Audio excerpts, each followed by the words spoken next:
Microphone. Check. 1 2 1 2. This is the Blaze the Lion podcast. I am your host, Blaze the Lion, Blaze Goldsmith. This is episode 65, and we are still on this theme of athletes. So, all March, we've been interviewing athletes and coaches from various sports. Last week we had one former basketball athlete and coach, and then we also had a soccer, or as we said, football, a women's football player as well. The week before we had the mixed martial art fighters, right? And the week before that we had amazing coach JC Santana. So for this week, we're still in that athlete and coach theme, still there. And for episode 65, well, think about it. What sport haven't we covered? We did the basketball, right? We did the soccer. We did MMA. So it's not baseball. It's not golf, even though maybe with the polo on, maybe. Next Tiger Woods right here. It is not golf. It's not tennis. It is American football, real football. I mean, depending on who you're asking, right? Right. Yes, yes, yes. So we have someone here who has experience, right? Here who share his expertise on the highs and the lows of being an athlete. I mean, it comes with so much, right? So much goes into the mind of an athlete and the sacrifices, and we're going to get into all of that. Before we do, I need some favors. So, if you're watching this episode right now live, we are live on YouTube and on Facebook, on iSquad TV. So, if you're watching this live, click that like button, or even if you're watching the replay later on, click the like button to this episode 65 and subscribe to this channel. All right. For every Tuesday, we release live content, right? Every month we have a different theme. And those who have been rocking with us know about all the different themes that we've had. We've been going here for almost a year and a half already. All right. Nice. So we've had doctors on here. We had our vegan restaurants and vegan chefs, right? We had the DJs on here, male and female DJs. We rocked with that. We had power couples, the hours apart, me and my queen. We were power couples. We had entrepreneurs on here, business owners, right? All sorts, all sorts. So get down with the movement. Also, if you're loving this movement right now and you want to be a monthly contributor, you can go to anchor.fm/blaze the lion /support. Yes, indeed. And you can contribute, right? For as little as $1 a month. Second tier is basically $5 a month. I want that penny. And that third tier is $10, right? And I'm not wearing it. Even though these are one of the old school shirts, Hump Day Hydration. This is not a milk jug. This is actually water. All right. I know. I know. But you get the Blaze the Line podcast t-shirts. You see that logo right there on the screen? That is big and bold on our shirts, right? They come in black, they come in gray, and they come in red. We got tank tops as well for the men and the ladies and the youth sizes as well. All right. Also, big shout out to our sponsor, Star Child Social. All right. Are you looking for branding? You're looking for marketing? Are you lost in this world of business and different ideas? Is it e-commerce? Is it speaking? Is it fitness? Is it entertainment? What is your niche? All right. If you need direction in your career path or you need just overall branding of your company, go to starchildsocial.com and tell them Blaze sent you. Indeed, indeed. All right. So for tonight's guest, we have someone who has been through the storm. We have someone who's played in the rain, in the sleet, in the snow, in the desert. We have someone who survives the physical impact, the strain that goes upon the body with such a physically demanding sport, right? Like football. We have somebody who's been in it and has gone from team to team, from position to position, right? And I'm actually excited because even though I'm Caribbean, even though, yes, we Jamaicans, we love our soccer or our football and all of that, and love boxing and martial arts and all of that, deep down, American football is my favorite. So I'm actually personally excited for this. So without any more delay or hesitation, we'd like to welcome Mr. Hezekiah Ross to the pod. See? And they go, wow. How's it going? How's it going? How's it going? Welcome to the pod, brother. Happy to be here. Happy to be here. Thanks for inviting me out. Of course, of course, of course. Being on the Blaze show. Yes, yes, yes. You got go heads and you got a couple comments already Yeah, coming in, hand claps. Even though those hand claps to me still look like tacos. I know, right? I know. Same. All I see is tacos on a Tuesday.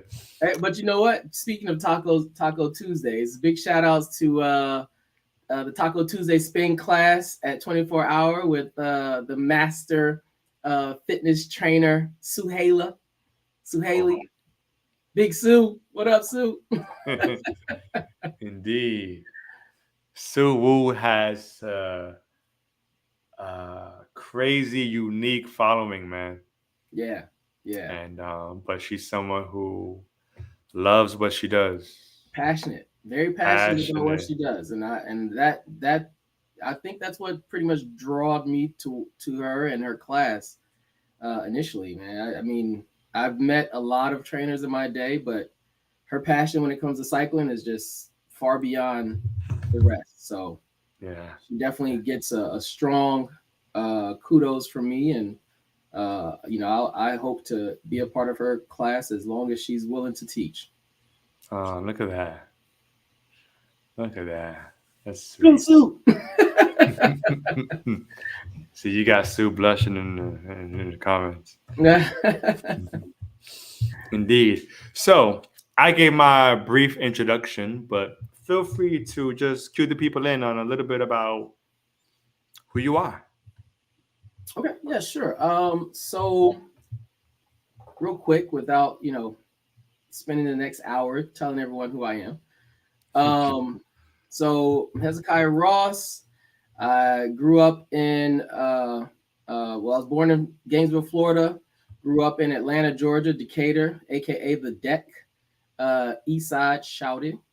Um, and then shortly after graduating high school, I moved to Massachusetts and then Rhode Island, where I spent pretty much the majority of my adulthood life for about 13, 14 years. And then decided to make a career change where I was introduced to a pretty amazing firm here in South Florida um, at Associated Investor Services, headed by, the president is Paul Bladham, really great guy. And I've been here for about 5 years now, since 2017. Okay. Okay. Actually, I moved down here. I'll never forget this story. I was driving my Malibu down here in 2017, which was the year of Hurricane Irma. And I had no idea this hurricane was on its way to touch down in Miami. Oh. And I think I was roughly around like the Orlando area, and the person I was supposed to stay with, she may be watching tonight, but she was like, "Listen, we're boarding up everything. Turn around. Do not Yeah. I'm like, what is going on? Like, this is crazy. So anyway, it's just a fun story. But that was my introduction to South Florida. Uh, yeah, we somehow, knock on wood, we Knock on wood. somehow dodge the major hurricanes every year. Well, the past couple years we've been able to dodge. Correct. Uh, Correct. yeah. Which is, it's been good and bad. For some people would say, Yeah. because the economy is booming. Let's just say that Yeah. here Yeah. in South Florida. Yeah. So Gotta love it. This is home. So no, it is what it is. facts. Agreed. So let's get into you. Hey, you are one of the Kens of the spinning Barbies. Uh, yes, I am. That much is true.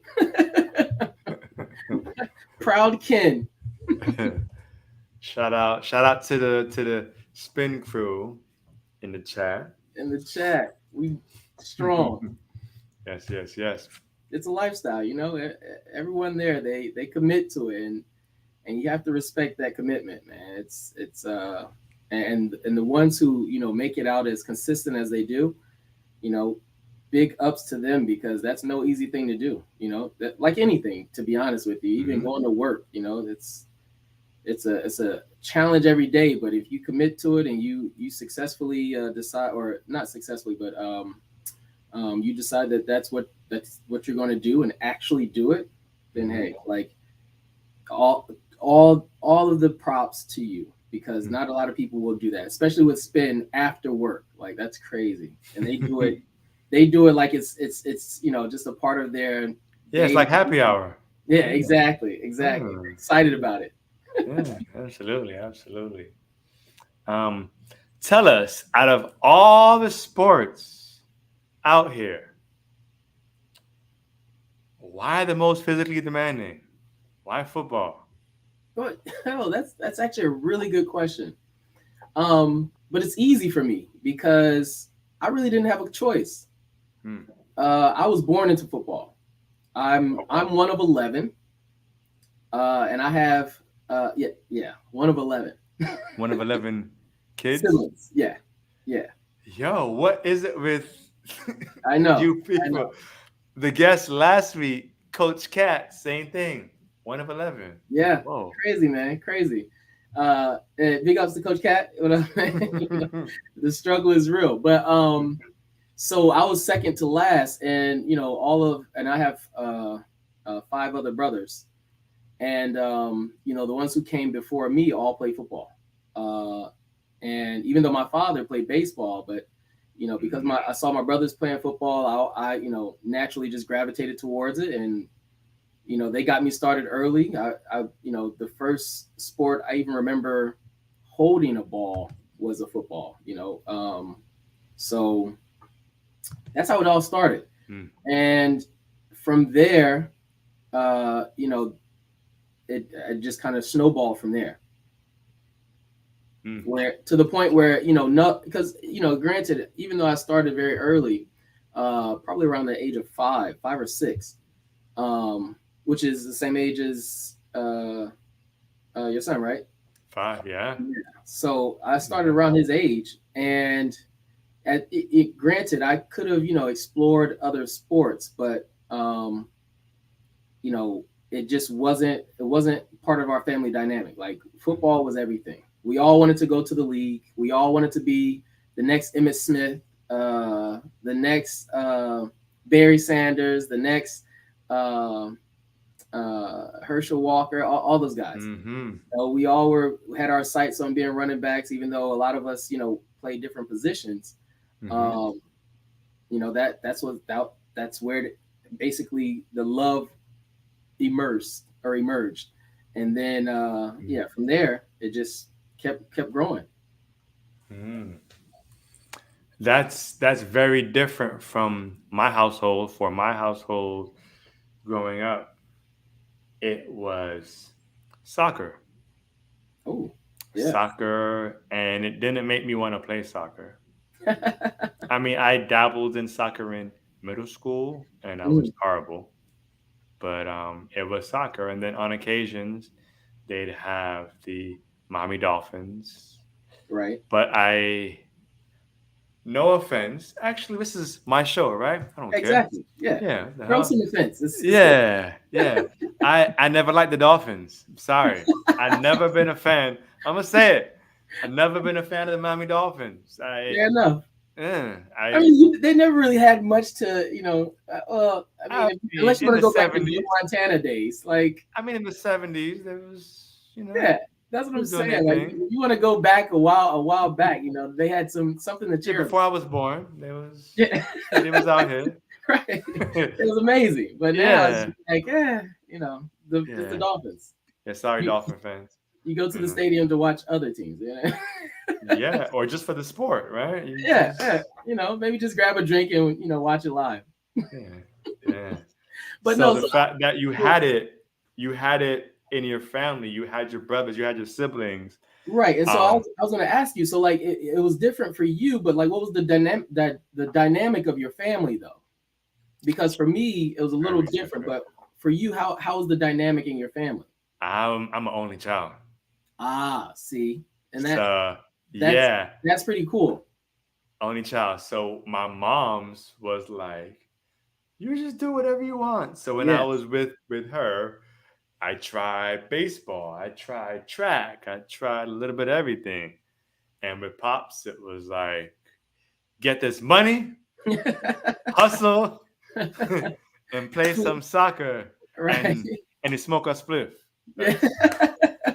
That was That's, basically. that's amazing. So the reason I ask is because for me, it was it was it was completely opposite, right? Like where, one at when I was about 7, my mother and father split, right? Mhm. So then it became just my mother raising 7 of the 11, right? We were the last 7.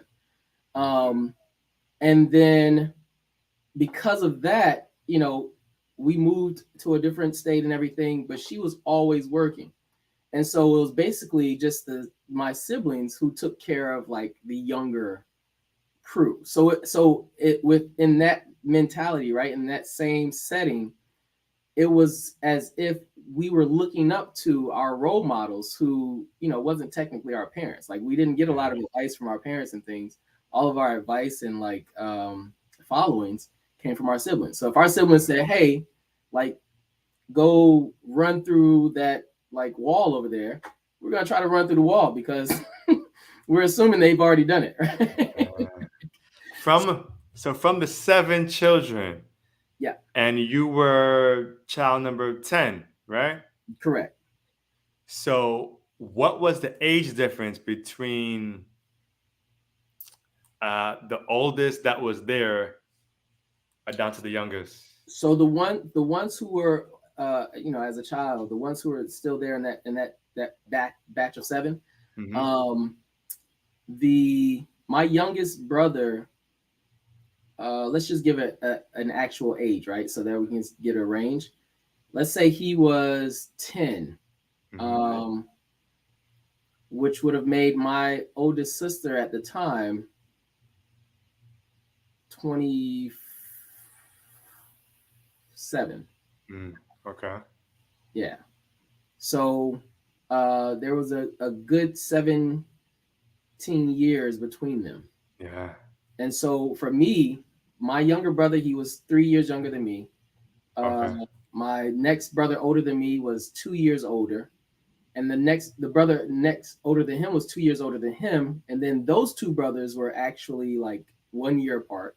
Hmm. And then my sister, that was my next oldest sister, was a year from him. And then my two oldest sisters were a year apart. So Oh, so it was close, but not close for me and my younger, yeah. right? Yeah. So basically, you would have maybe, yeah. So you were probably closer with like the two older So I'm assuming the Um, two up from you. I mean, so not no, the middle. No. my younger brother and the brother that was just above me, who was 2 years older than me, we were the closest, Mm-hmm. right? And then the other four was basically responsible for us. Right. We Right. didn't make it easy for them, let me tell you. Right. But that's basically how that was the dynamic of our family. Where my mom, she was working all the time, night and Yeah. day. Um, I was just telling my nephew the other day. It's interesting to hear other people's family dynamics because that's how you kind of understand where the love of anything and what they're passionate about really stems from. Mm. How you were raised, how you were brought up, whether you were a single child or you're within a pack. It definitely gives you some insight as to how a passion has evolved, because like you said, you never really um I guess kind of sought out that team sport, right? Whereas growing up, even though I played football growing up, I was always a part of a team sport, Yeah. right? Because of it was my siblings and us against the world, right? Mm-hmm. And that kind of like transitioned into, football and just life in general. Yeah. Hmm. Um. Hmm. As Is it okay growing if I up. show logos on the podcast? I don't want Yeah. to. Yeah. Yeah. Yeah. Yeah. No, Okay. you good. You good. Listen, on this podcast, I have had people damn near do everything. I've had people drink on here. I've had people have their spliff and they roll up and smoke. Oh, no. I've listen, Well, be listen, yourself. you probably won't get much of that from me. I think my mom is watching, so I know. That's what I said. I said my son might be watching Right, at any given episode. You know, my my mom, my pops might be. So yeah, so I'll right. be on my best behavior. Yeah, you But gotta you be careful. guys You gotta be can like do careful. whatever you want. Right. You It's know. after hours though, technically. Yeah, ish. I mean, you After got the hours, replay though, so South yeah, Florida, so you never know when after hours actually kick in.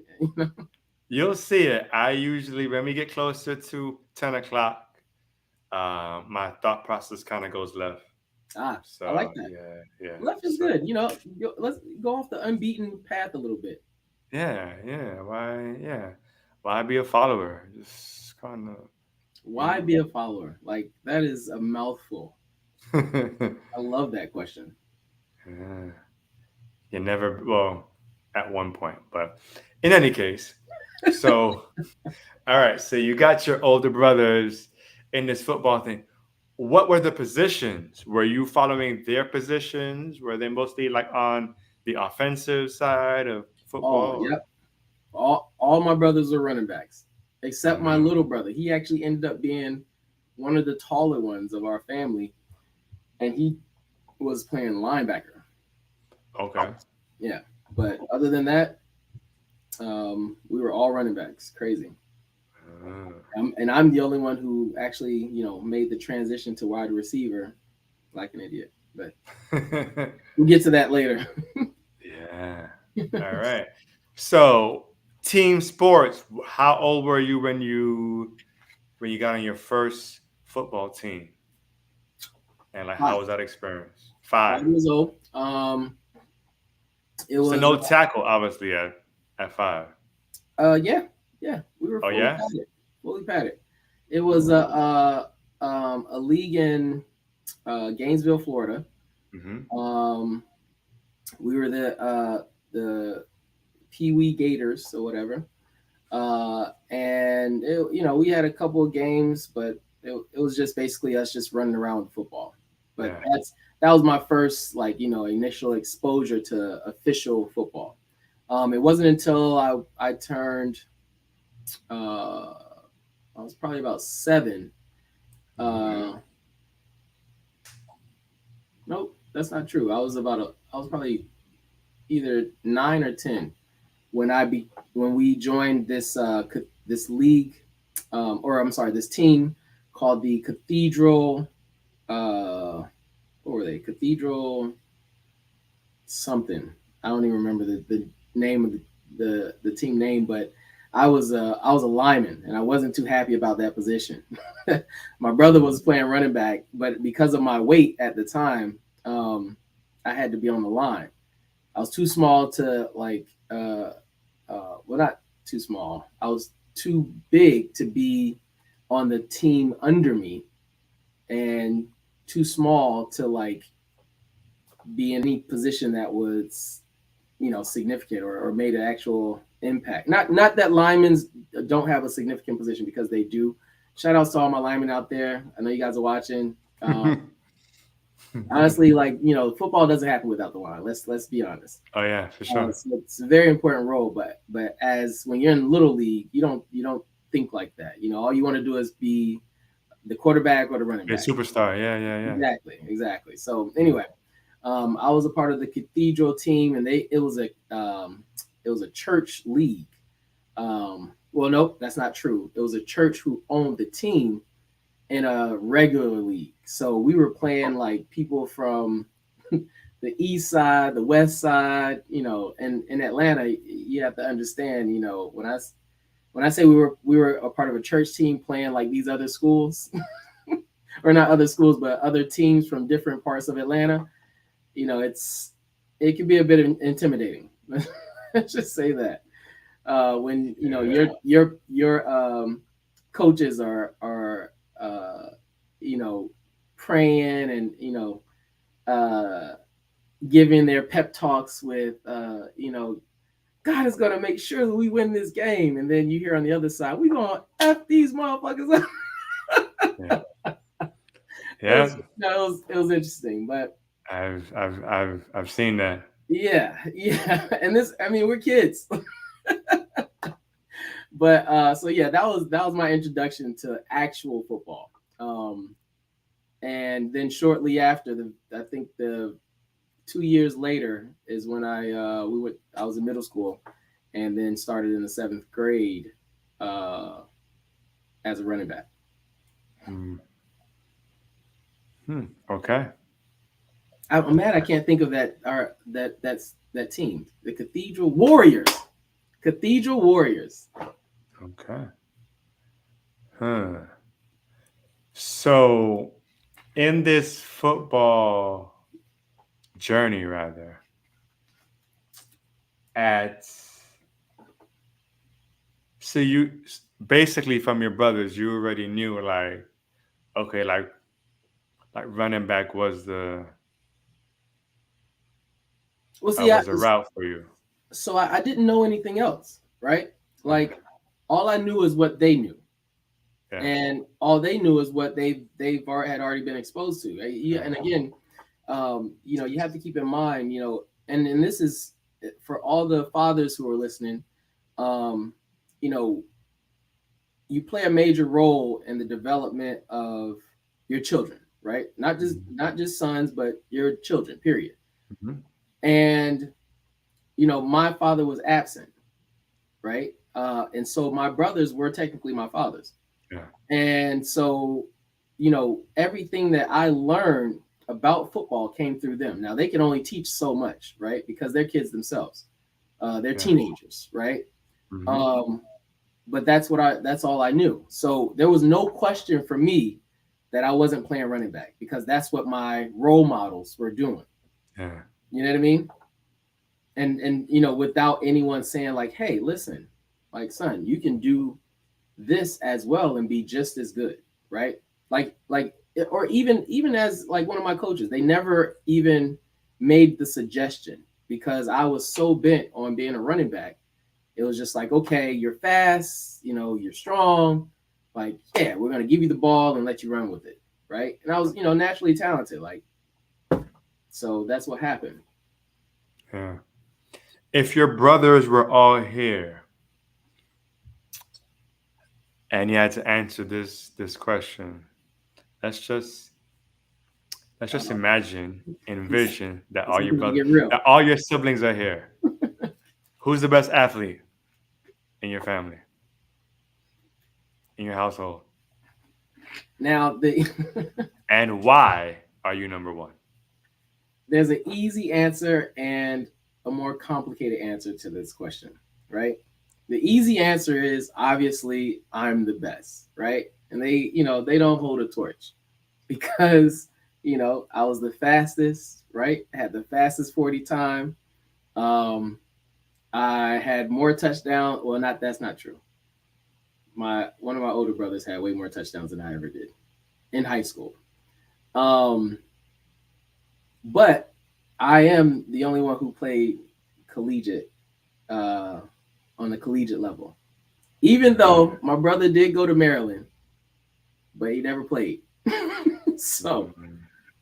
I take the cake on that. However, now if I'm being honest with myself, right, which I usually always am, and I still would say that I'm number one, being honest with myself.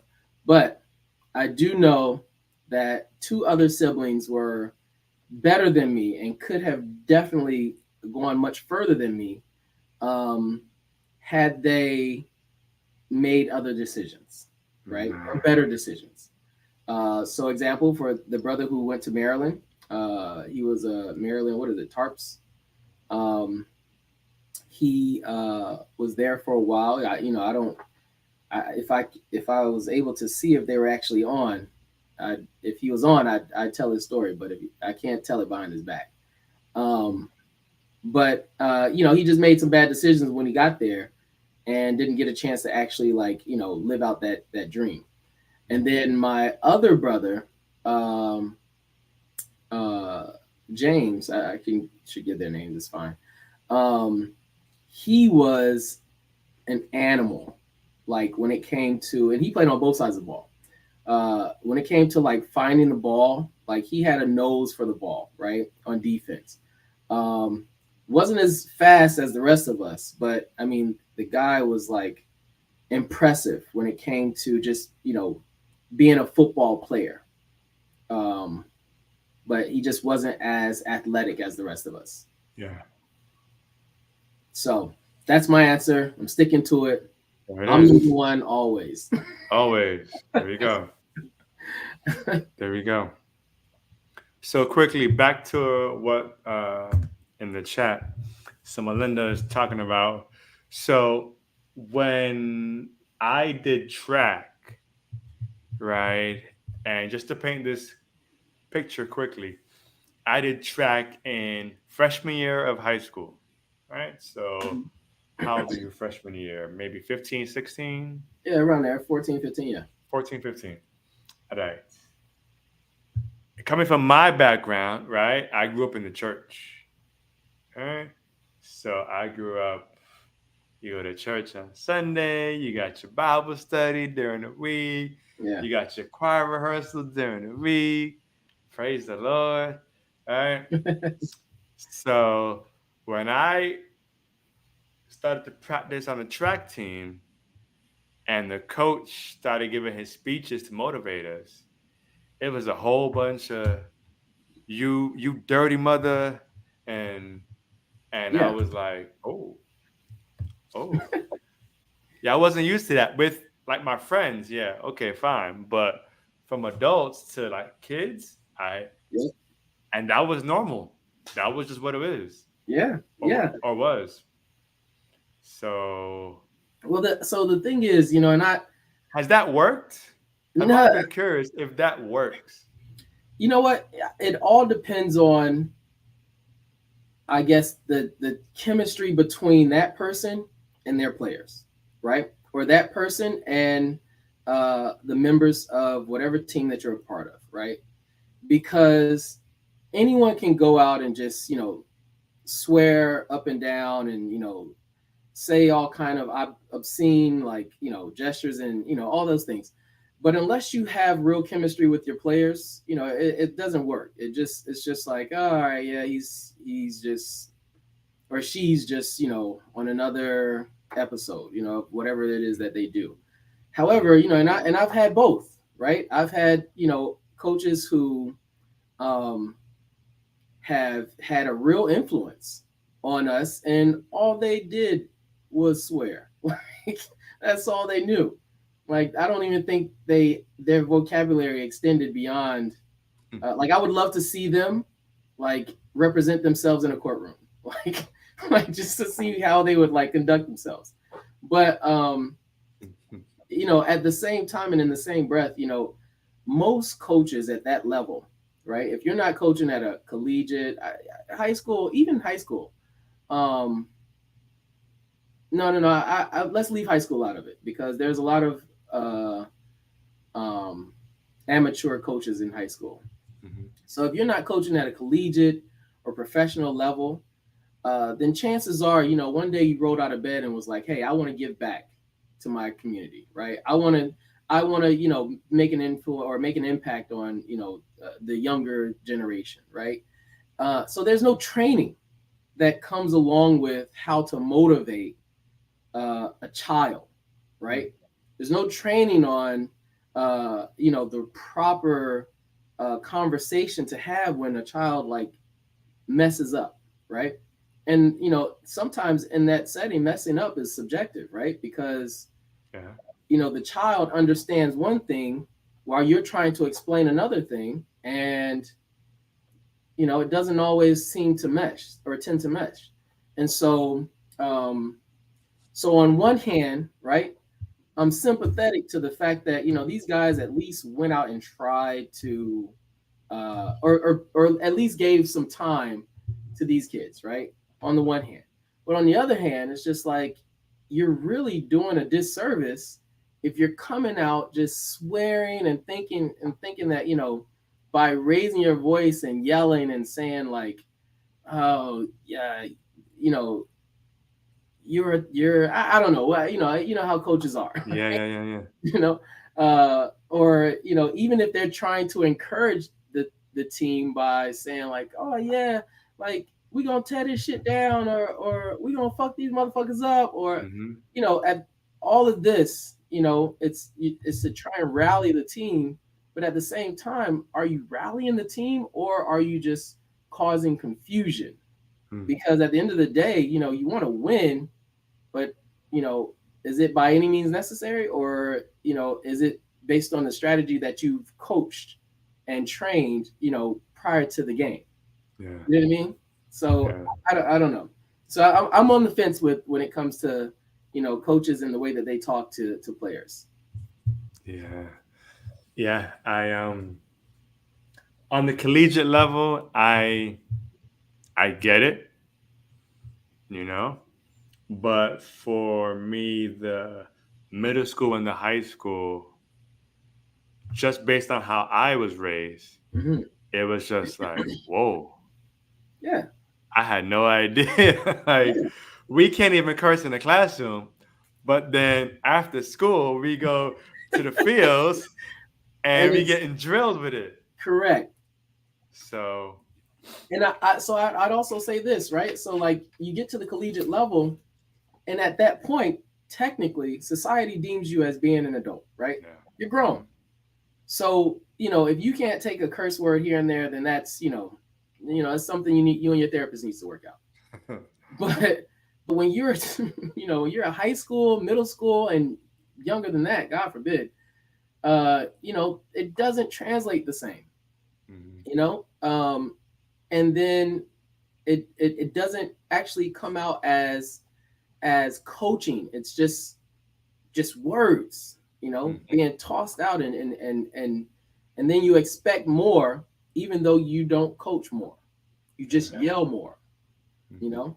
So anyway, I don't know if that answers your question, but I can No. talk about this all night because it's actually, again, I've experienced it on both sides, Yes. and for me, my development didn't really start until I reached the collegiate level, which is Hmm. really bad to say and sad to say. Oh, my Hmm. homegirl Net just walked in the building. Yo, Net, what up? Shout out. Um, Yeah, man. Hez is getting all the love right now in the chat. hey, so that's my actually. She's my one of my childhood friends from seventh grade. We went to middle Oh school together wow. and are still good friends. I actually just saw her when I was in Atlanta. I've never seen anyone twerk better than Huh. We got to have her on the pod. twerk queen. Whenever you have a month of twerkers, She should be one Hmm. of your guests. Hmm. There's technique to it. Star Child Social. We gotta think of some themes going into season 4. Right. Hmm. But anyway, I digress. Yeah, I've been on both sides of it, and there's success in both, but I think it's just you know the way you go about it, right?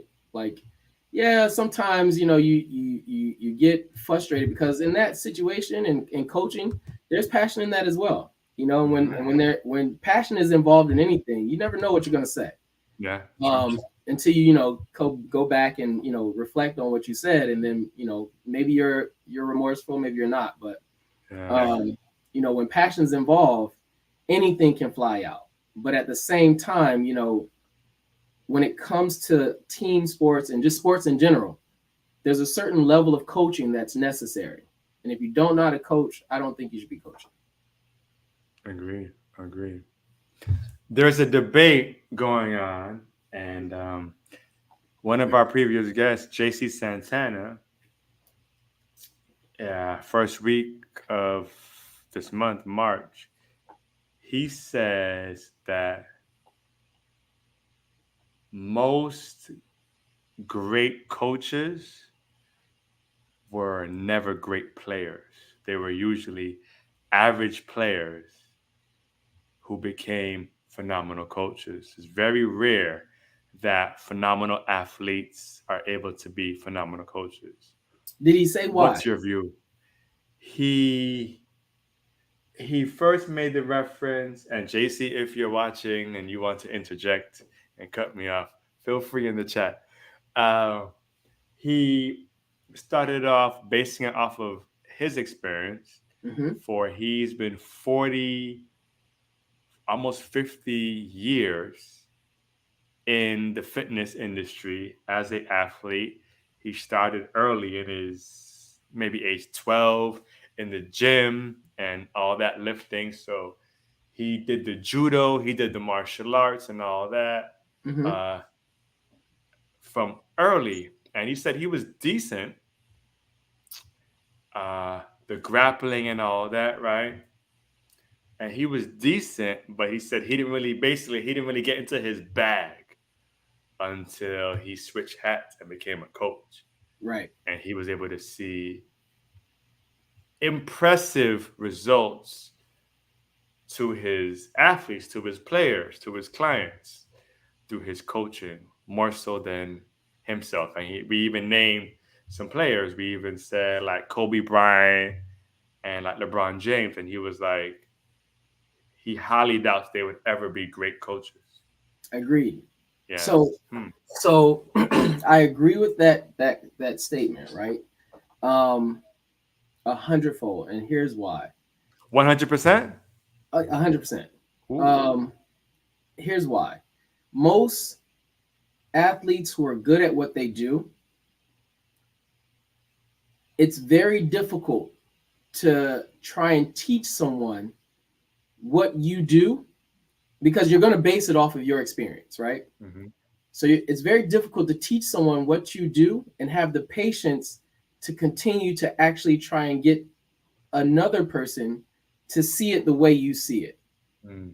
It's and articulate it in a way that they understand it, right? Because you've built this natural, or not natural, but you've built this ability that has excelled far beyond most, to the point where trying to again verbalize that to someone else is very difficult, and you'll see this time and time again, where certain athletes who are great athletes are on certain podcasts and things, and are being asked like, well, how did you do this? How did you run this route? And you'll find that they'll do one or two things, right? Either they will regurgitate what someone else has told them, Mm. right, based on like rewatching the film over and over again, uh, or they'll miss or redirect the question, right? Mm. Because it's very difficult to do, especially if you're in a setting where you have to, um, you know, pay attention to more than just one position, right? Or one particular um, phase of your game, right? And again, some of the greats, they focus on one aspect of their game for months, years at a time, sometimes, right? And so so to get in a situation where you have to articulate this to someone else in a way that they understand it the same way you do is very frustrating to a competitive athlete, right? Who all they know and understand is win. And if you're not winning the way they want you to win, then it's Mm, like it's a waste of time, mm, versus an athlete who may not have been as good, right? But they saw things differently because they weren't as good, right? So there wasn't a lot of pressure for them to be number one. There wasn't a lot of pressure for them to, uh, you know, um, spend a lot of time on certain crafts where they actually ended up focusing and being able to see a bigger picture and now have the ability to articulate that bigger picture to a much more receptive crowd, if that makes sense. mm. I guess what I figured was that a average player would have a harder time gaining the respect from athletes because you weren't even all that, bro. Like what you really know. That was my thought process. Like, Well, how would yeah, they get well, the there's that too, right? So there's that factor that weighs in, but at the same time, it's probably easier for that same person to become what's the word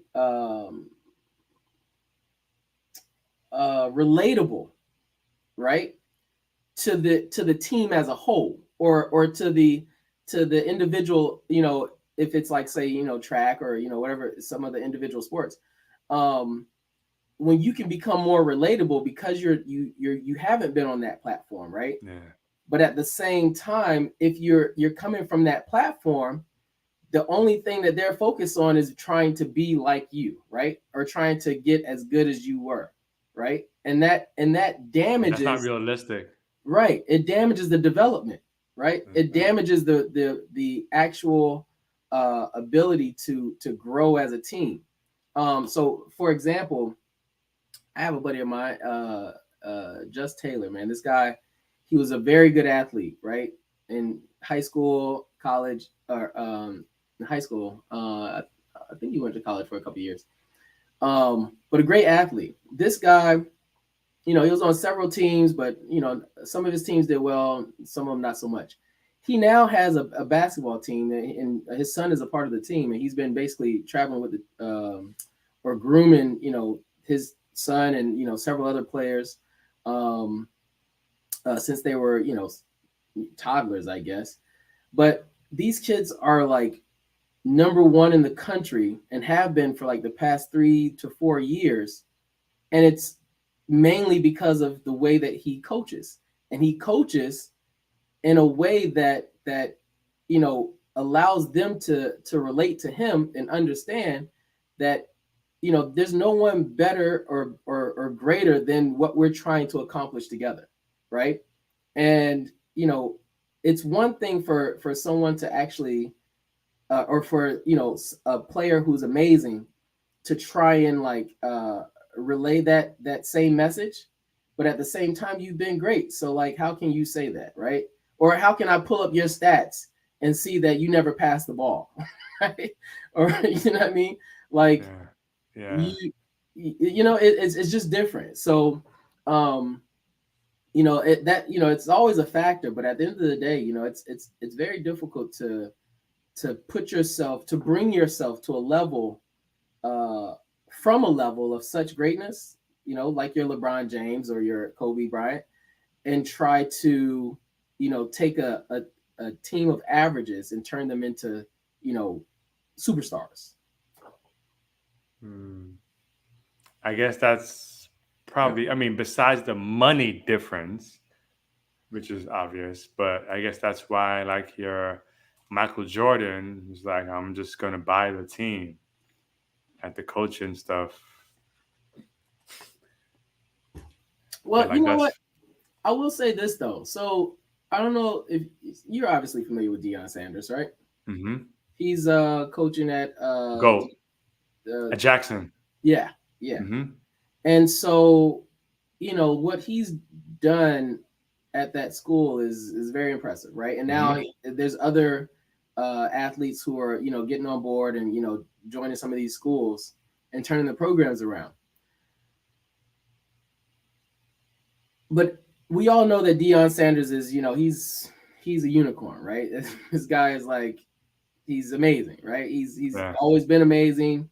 He's always going to be amazing. Like he's just one of those guys, right? So you always have that outlier because I don't want anyone to like comment later on in the chat and say, oh, well, it's been done before. Yeah, it has been done, and people are doing it. But if we're talking about the general or the average, superstar trying to become a coach, it doesn't happen. I'm sorry. That's rough. It reminds me of in the NBA with uh with Jason Kidd. Oh yeah, Jason Kidd, great athlete, yeah. but as a He coach, tried to coach and it just didn't work out. it was a lot of challenges, a lot of challenges. Glenn said in the chat, Bill Russell, Russell, yeah. legendary Again, Bill Russell. a unicorn. See Yeah, Glenn go, see Glenn going off now. was Larry really a coach? Like, come on, was he really a He was an coach? assistant coach, right? Exactly. Like, well, I mean, he coached for a while, but like, what he didn't, he wasn't a like. Who would you compare Larry to? Like, let's be honest. Again, he did his best. He was there. Like, he did coach, but would you compare him to well, let me see. What's the guy from Duke? What's his name? Oh, Coach K? Yeah. Would you compare him to Coach K? Like, No, come on. no. Like, I get it. Don't get me wrong. Which is why I made this that what I said. What I said. When it comes to there's certain unicorns out there that have been Yeah, able to do it, but it's very difficult. yeah. Hmm. Interesting. Interesting. That argument always had me like on the fence with that. So, hmm. Okay. So, Hezekiah, do you know what time it is? Yes, it's color time. Yeah. Woo! Woo! I ain't have to do my little dance. I ain't have to get the people in the chat to rally. Wait, how do I know that? It's either you watch last episode or like somebody put you on a game. I'm not snitching. I don't snitch.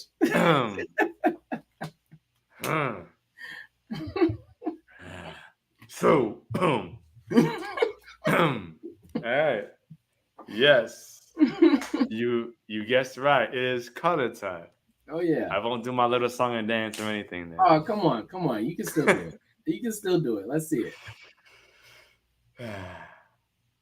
No, but it feels forced now. Like, Oh, come it just has on, to come come on. naturally. You got this.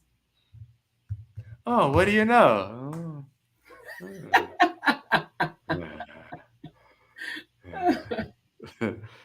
So you should post a video of you doing the dance in the chat, so we Oh, can that'd be share that. awesome. So we can share that video. It is color time. Color time. That's all they're getting. Okay. You ruined it. I was expecting more. It is color time. This is the portion of the show where the host will yell out or yeah, let's use that word. Yell, scream out uh, an array of different words, an array of different colors, rather. And my Yes. guest will share whatever comes to mind. Again, it doesn't have to be a certain way, it can be spiritual, it can be religious, it can be explicit. It can be a funny story. It's whatever comes to mind. There is no right or wrong answer, for they are your answers and no one else's. Fair enough. So, with that said, Mr. Color Time expert, are you ready? I'm ready. Born ready. Let's do it. All right. Let's go to the chat. Anybody want to throw out the first color? Or anybody have an idea of some interesting colors? Don't say like your basic 8 colors. I mean, come on now. It's Give me a challenge. yeah. See, he wants to be challenged. There we go. So give me some interesting colors, and we can see. You can test this the mental or the IQ So of when this athlete. so let me just clarify though. When I get a color, I can basically say whatever I want about said color. Yes, Okay. yes, indeed. So there's a color in the chat that is Oh, one of let's my see. favorite colors. Red. Ooh, ooh. There we go. All right, here we go. Color number 1, salmon pink. Salmon pink. Okay. Now, my favorite pair of shorts are salmon pink. The reason they're my favorite pair of shorts is because You like fish? I love salmon and sea bass, two of my favorites. And tilapia when it's fried right. Um, However, these salmon pink shorts that I've had for much longer than I should have. When I first bought them, the first time I wore them was at this polo match in Rhode Island, and a buddy of mine invited me and a couple of our friends. We went to this polo match and we got hammered. It was a great time, but the best part about this day was that at the time, I wasn't as financially stable as I am today. And I found $100 bill on the ground, Mm, and they've been my favorite shorts ever since. mm, That's not true. They're not my favorite shorts, but because of that color, it made me think of those shorts. mm, hmm. Did you attempt to look around and see if, Oh or no, I was literally like leaning back on a buddy of mine's truck. We were tailgating or pre-gaming or whatever, and literally like I don't even know how it ended up next to my foot. It was like by the tire, the back tire. Um, I went to put my cup down on the ground and saw it. And as I look around, obviously you're gonna look.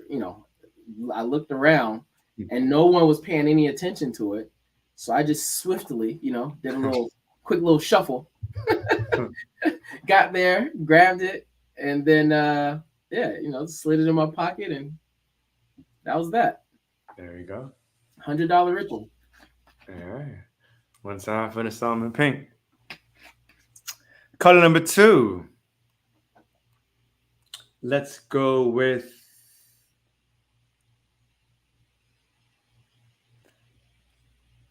Let's go with a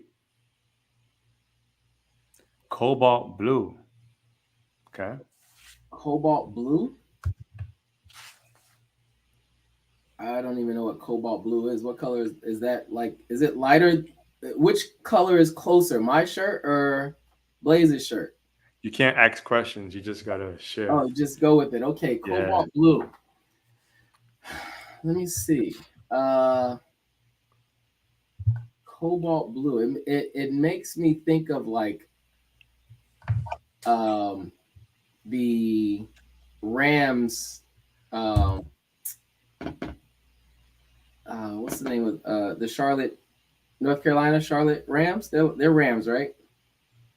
The North Carolina. Right, the Tar Heels, aren't they? Oh, Aren't they like okay. their mascot is a ram or something, right? Uh, Yeah, it's a ram. Is it a horse? Isn't it a horse? I don't know. Anyway, it makes me think of a ram. Um, so cobalt blue with rams. Uh, so my buddy bought a long time ago, a while back. A friend of mine Mm-hmm. bought his first Ram truck Mm-hmm. in New York, and it had all Mm-hmm. the bells and whistles. The very first day that he pulled it off the lot, um, I actually ended up going over to his place, and he let me drive it, and it was blue. I don't know if Okay. it was cobalt blue, but it was blue. Yeah, it's so I had to look it up myself. It looks more of a royal blue ish. Oh yes, yeah. It was closer to midnight, like a midnight blue, but that's pretty close, right? Ish. Yeah, Kind of. yeah, Sure. I mean that's your answer. So yeah. yeah, yeah. That, that's what I'm going with. Yeah. Yeah. We'll go with Cobalt that. blue. That's a good one. Yeah. Yeah, I must say. We got more colors. They're coming with it. Mint green. Mint green. Obviously that automatically takes me to mint ice cream, Mm-hmm. and I hate mint ice cream. Here's why. I used to date this girl who one didn't really like ice cream, but she always wanted mint ice cream anytime we did have ice cream. Now, the reason I hate the ice cream isn't because of her. Oh. It's because of the ice cream itself. Um, well, not necessarily the ice cream itself. It was the person at the what's the name of the ice cream place that they have to put it on the little cold bar as they're like chopping it up, Oh yeah, yeah, yeah, yeah. They got a bunch of those, like like the cold. nitro, Yeah, yeah, yeah. You know what I'm talking nitro about, freeze. Yeah, yeah, right? yeah, yeah. So Uh-huh. anyway, she went before me and to get her ice cream made, and he's making her ice cream, whipping it up, whatever. Gives scoops it up, puts it on her thing.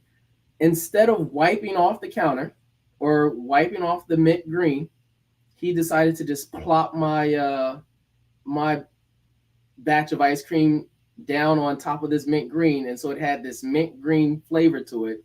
And I was so disgusted, and so now I hate mint green ice cream. Uh, yeah, mint flavored ice cream is It's not the best. Like, who likes nah, mint ice cream? Like, nah. it's supposed to be enjoyable. I used to like the chocolate mints they would give you at dinner.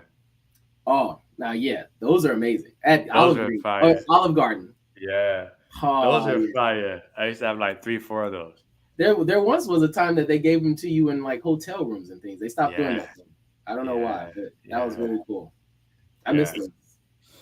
Mm-hmm.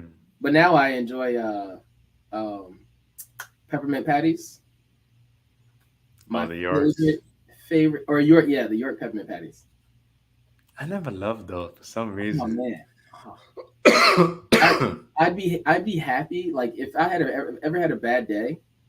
Give me like three of those, and I just like pop them all in at one time. Oh, just puts me in bliss. Nice, nice, nice and heavenly. So It's you better heard than that, a glass of wine. ladies. If you ever want to put Hezekiah in bliss. See how we're going left already? See? Who's Star Child? They said they love mint chocolate. Boo, boo, Star Child. Yeah, that's our sponsor.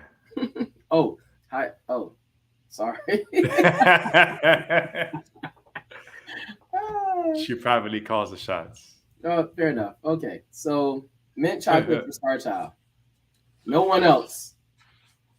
I like, so, and this is way off of the subject of sports, but Len and Larry's, right? So I'm vegan out here, and Len and Larry's cookies, they're everywhere. You see them in the gas stations, in Publix, and gyms. They have all these different flavors and all type of stuff. And one of the flavors for Len and Larry's is chocolate mint. Now you got to try that one though. That's different. Fair enough. All right. So I mean, as long as it's not mint green, it's fine. The color is mint green. I'll see. The chocolate chips, they look like a mint green. It's mint green color, but it's really good. Well, at least, but the cookie itself, though, is the cookie The mint cookie green? is chocolate, is brown All chocolate. right. Okay. So Yeah. at least again, the whole cookie's not mint green. Like No, just that's the chips, just the that's yeah. just I don't know. That's a deterrent in itself. Well, shout out to that ex. Star Child says, "Talk to me nice." Say less, Star Yeah. Child. My bad. I used to say that a lot. Talk to me nice or don't talk to me twice. Uh, I got that from some random girl at a bar. uh, well, she didn't lead you to like another $100, no?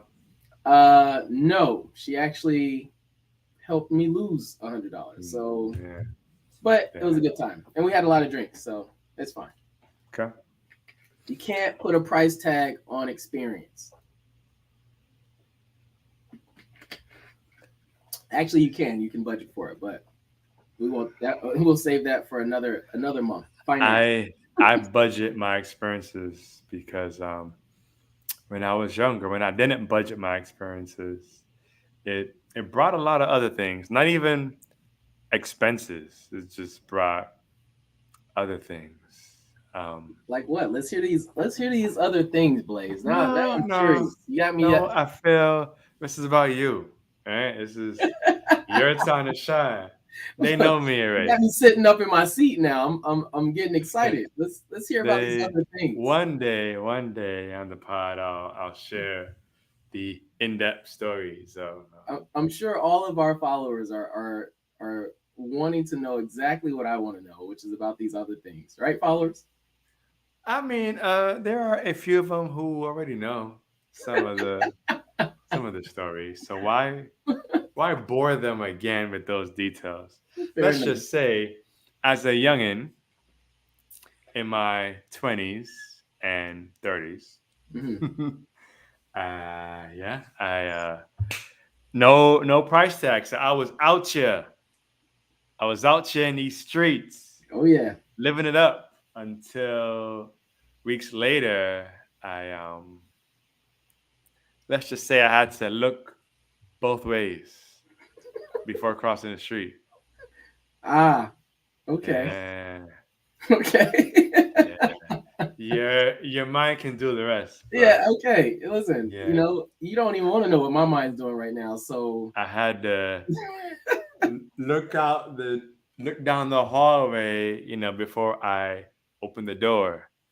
I had to make sure no one was following me. Yeah, but in any case, Okay. in any Let's case, just. moving Let's on. Going two left, two left. Got to build this back in. Right, already digress. We digress. Okay. down the block on that one. Yeah. So back to you. Hmm. The passion. It takes a certain individual to love the sport of football, right? I mean, you're essentially in some tights, right? You're in protective gear, right? You got your helmets on and your pads on, everything. And the average football play is what, 5 seconds ish? Yeah. On average, yeah. Somewhere around Ish. So it's the ATP, it's burst of energy, right? So you got to give your all, your 100, or you should, excuse me, give your all in those 5 to 8 seconds. Um, what is the adrenaline like in those moments? Because it's not like a fight where you're going for 8 rounds or 5 rounds, or every round is lasting 5 minutes. These are seconds that matter, that are crucial, right? What is that like? there. Those segments. That's a For really good those who have never question. really had a chance, yeah. It's so I guess to put it into words, right? Granted, it's not a 5-10 minute fight as if we were boxing, right? However, um, Each snap Mhm. is its own fight, Mhm. right? And depending on your position, that fight is just as tense, as intense as, two boxers going at it, right? Mhm. Adrenaline wise, Mhm. Mhm. right? Because football, and I don't know, I'm sure a lot of our followers and yourself, you probably heard this before, but it's a game of inches, right? And so it all boils down to who fought more in between those seconds, right? Especially if the talent is equally matched. Usually that's not the case, but if it is, right, who fought more in between those snaps? Yeah. And so the adrenaline is always up from the first kickoff, which is why, a lot of people. I actually used to date this girl who couldn't understand why it was so important to be at the game or be present for the kickoff. The kickoff is huge. It sets the tone for the rest of the game, right? Mhm. Um, but even if no one even if the ball isn't even returned, right? Once it's kicked, as an athlete, that once that foot connects with that ball, it's game time, Yeah. and the game is on the line. And now, of all the buildup from the week before, right? You're here, you're in the moment. All the practice that you put in, all the film that you've watched, now is the time to perform. And that performance happens in between those snaps, which is, like you said, 4 to 5 seconds, right? So, Quick. So quick sidebar. yes. What's more important, kickoff first quarter or kickoff third quarter? Now, see, that's a question that's subjective depending on who you're asking. But for me, I think they're equally important. Um, Granted, the game, like, so a lot of people will say like, oh well, if uh if the defense was playing better in the third quarter, we would have won the game. Or if the offense didn't you know if the quarterback didn't throw that interception in the fourth quarter at the end, we would have won the game, right? But none of that's true. Like, the game is won or lost every single snap, Yeah. right? And in every single snap, you have a chance to either advance the ball or cause the opponent not to. Yeah.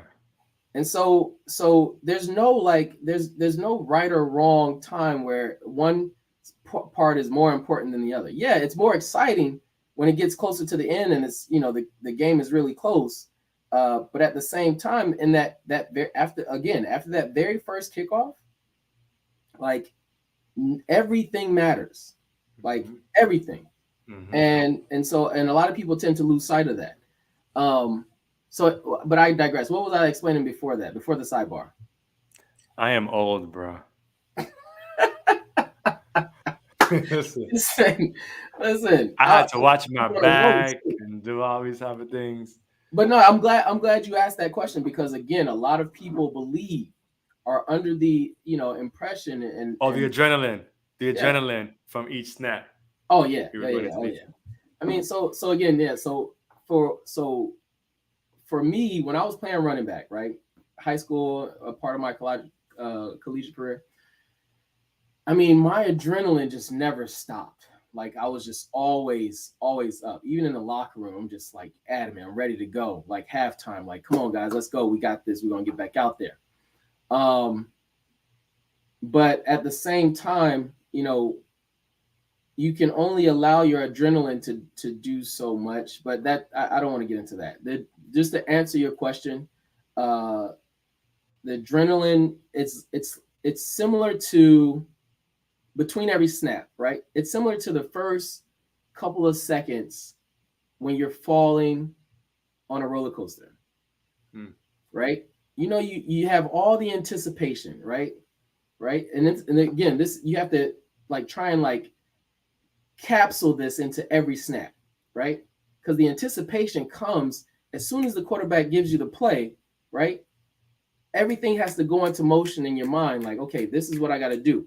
This is who I've been like, fighting against this whole time. This is what I got to do for him or to him or to them, so that this, our play works well, whatever the case may be. But this is all happening in a moment's notice, right? So every snap, so right before every snap, that's the It's roller that coaster climb. going up. It's Yeah. that climb, and Yeah. then boom! As soon as the ball's hiked, you're down, right? You're getting that rush, that woo, and then right once you get around that first curve, it's like, oh, okay, we got this, right? It's good, we're cool now.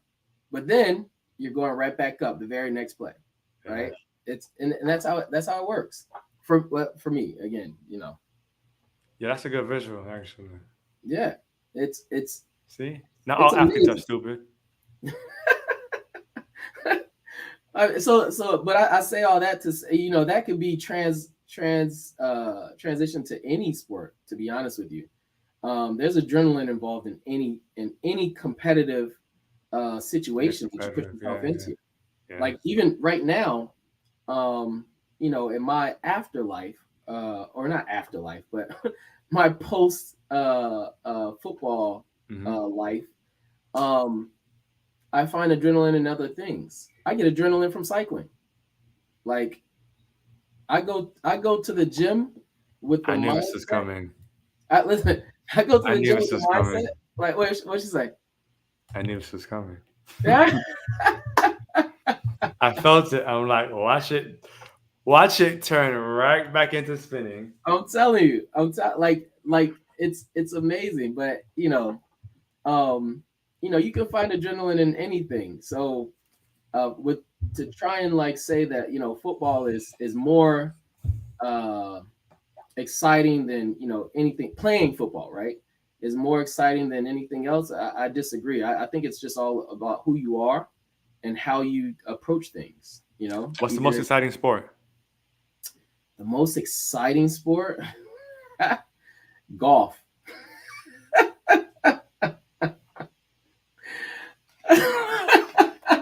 I mean, if you're a millionaire, No, not even if you're a millionaire.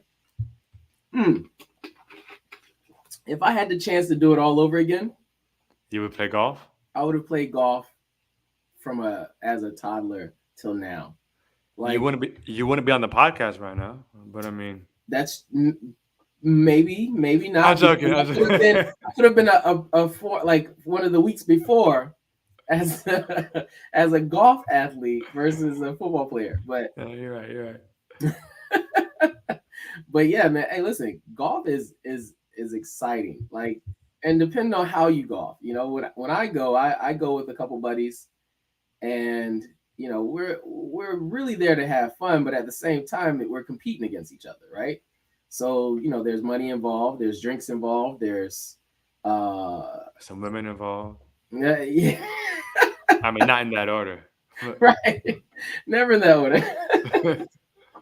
But yeah, it's exciting, man.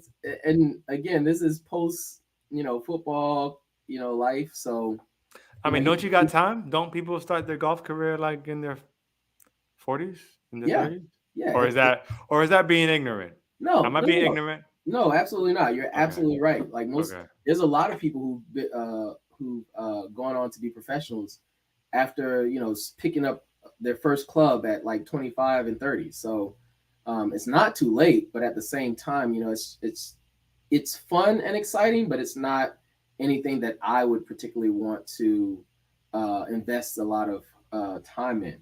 Now, Mm.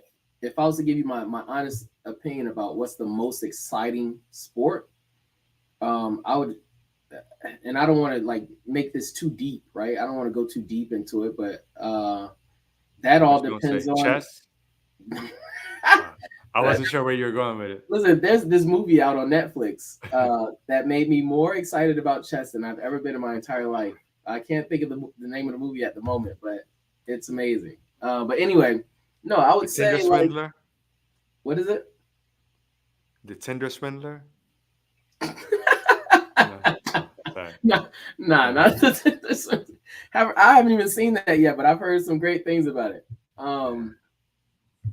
Anyway, no. So what I was gonna say is like it all just depends, because I've been in like at certain soccer events, and being in the environment, it was bananas. Like from the very start to finish, right?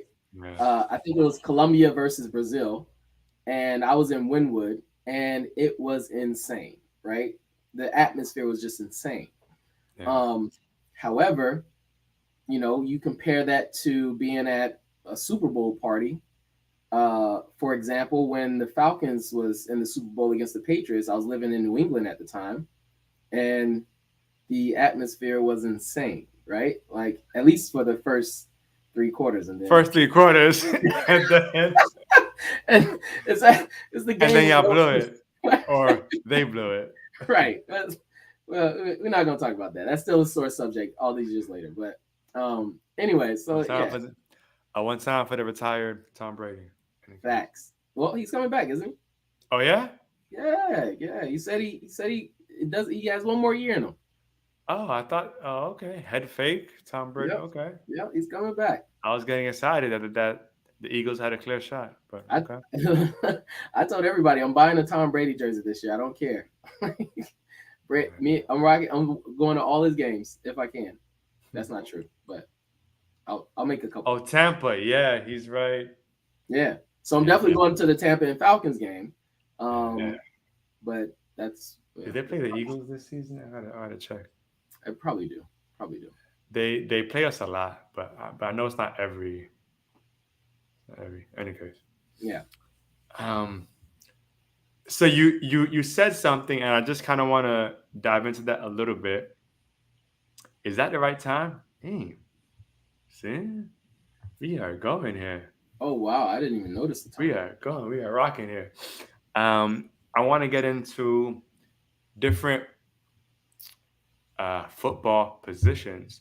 Just for those who may not be familiar, they just see a bunch of guys in tights with helmets on and may not know, you know. So, can you describe for the audience a little bit of what a running back is and does for the Yes. team? Yes. So a running back is usually the person who lines up. This is in for the majority of the snaps on offense, but directly behind the quarterback, right? Now their job is to do one of two things: either advance the ball from a handoff from the quarterback, uh, maybe a pass, or protect the quarterback, Right. right? Um, Hence the name, running back. They're behind, but they can end up in front with the ball. Um, that's without going into too many details. That's basically it, right? They also can provide a way for the quarterback to read the defense. So, for example, if they were to be put into motion and before the ball is snapped, ends up motioning out towards the right or left, and the defense shifts Mm-hmm. because of that movement, it gives the quarterback a better idea of what type of zone or coverage that the defense is playing. Um, but for the most part, just to keep it, simple is better. Um, their job is to take the ball or get a handoff from the quarterback, or a toss, or a pass, and advance the ball. Yeah. That position to me seemed um what's the word?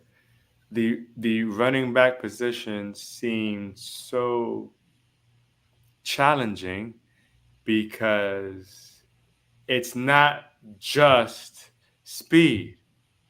Correct. It's not just strength or brute force, right? Correct. It's the agility, it's vision.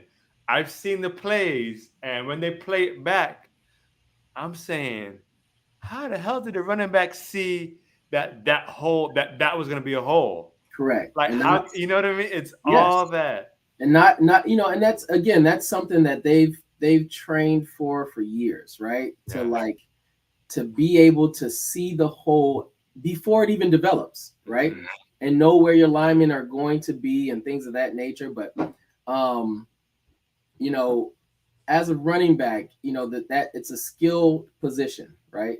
Uh, and in a skill set position like that, you have to be a little more agile and aware than most other positions on the field. Um, and at the same time, you're designed to you basically take the ball or have the ball a little more than the quarterback, right? So the quarterback obviously starts with the ball every single play, right? Usually, right? In general.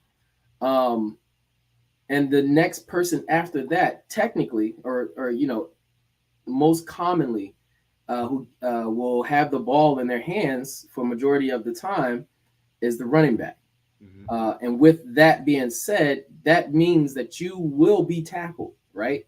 At some point. Now, unless you're Barry Sanders, who, is too elusive to get tackled by anyone. The Emmett Uh, Smiths, all that. yeah, the greats.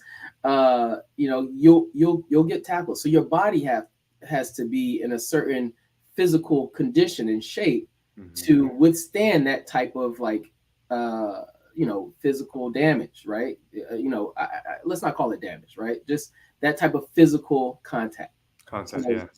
um, it would be very difficult for someone who looks like, or not looks like, but has the physique of what's my man name?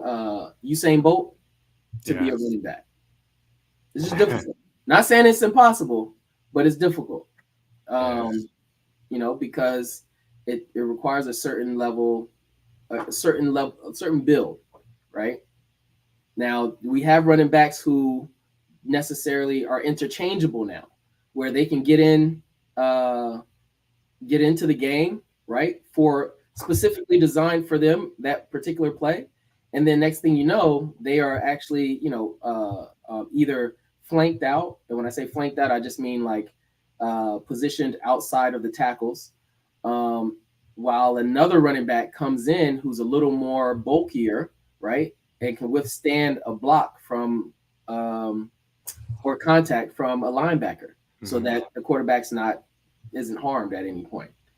So that's um, oh, and somebody just mentioned like it's the toughest position to play. Uh, Yeah.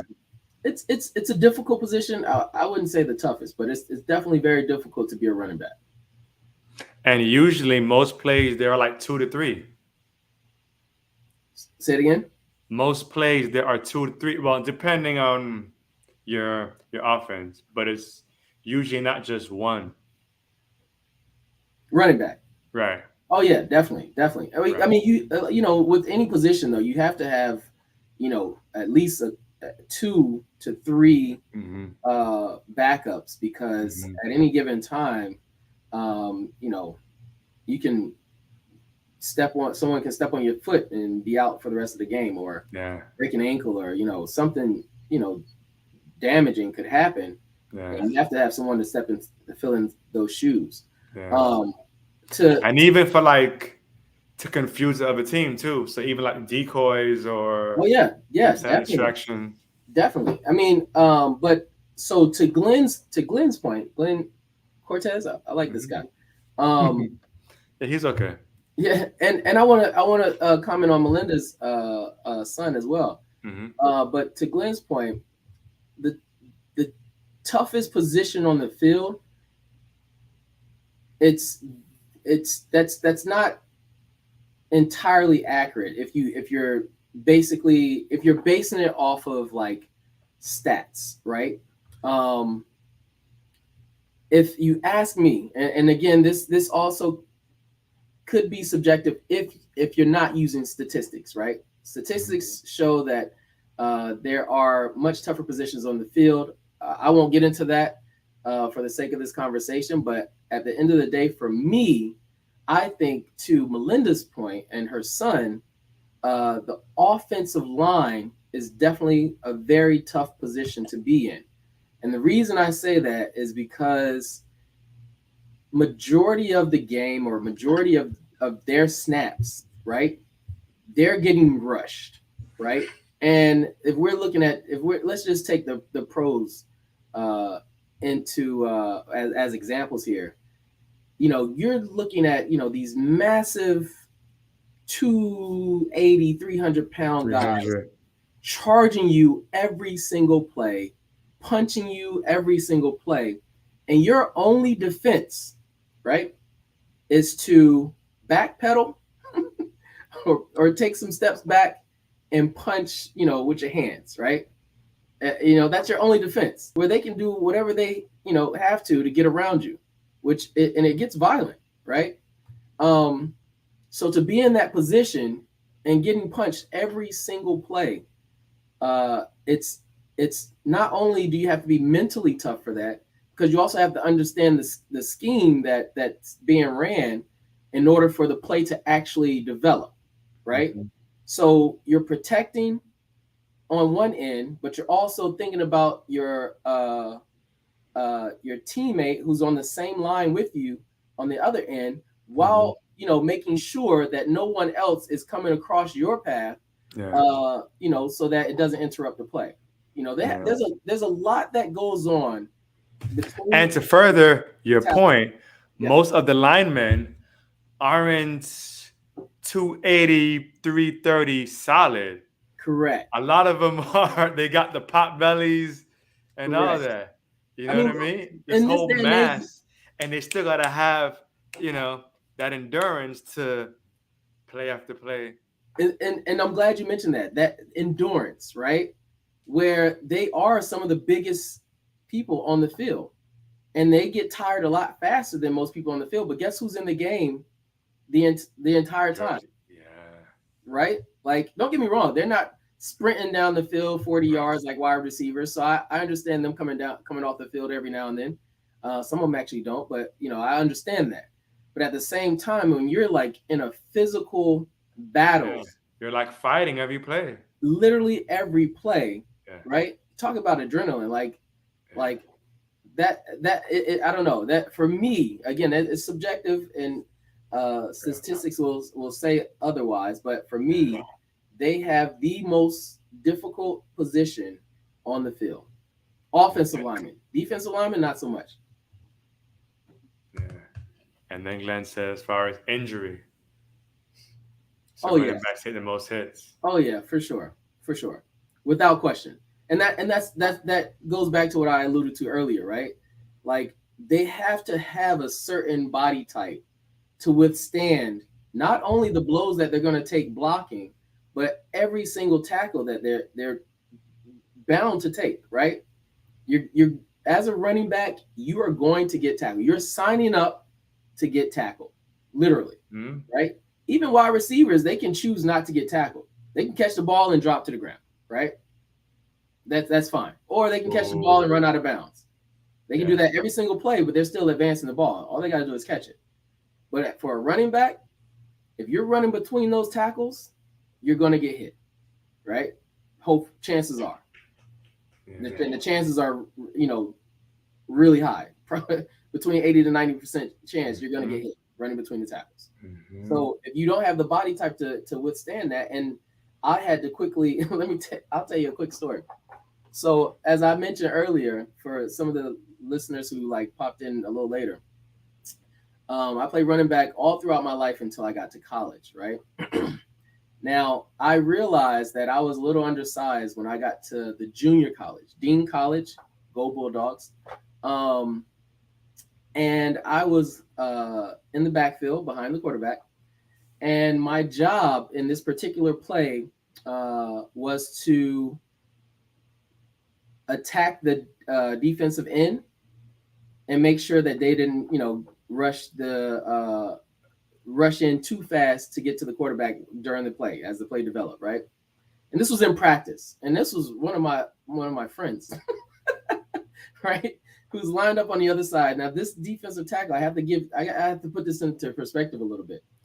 This guy, I don't know if you guys are familiar with the former tight end, or not tight end, but defensive end, Julius Peppers. Hmm. Yeah. We called him. His nickname was Baby Peppers, right? But there's nothing baby about this guy. He was massive. He stood about 6'7", could easily bench like 400 or 500 pounds, like squatting like something ridiculous. Like the only reason he wasn't playing D1 was because of his grades or something like that coming out of high school.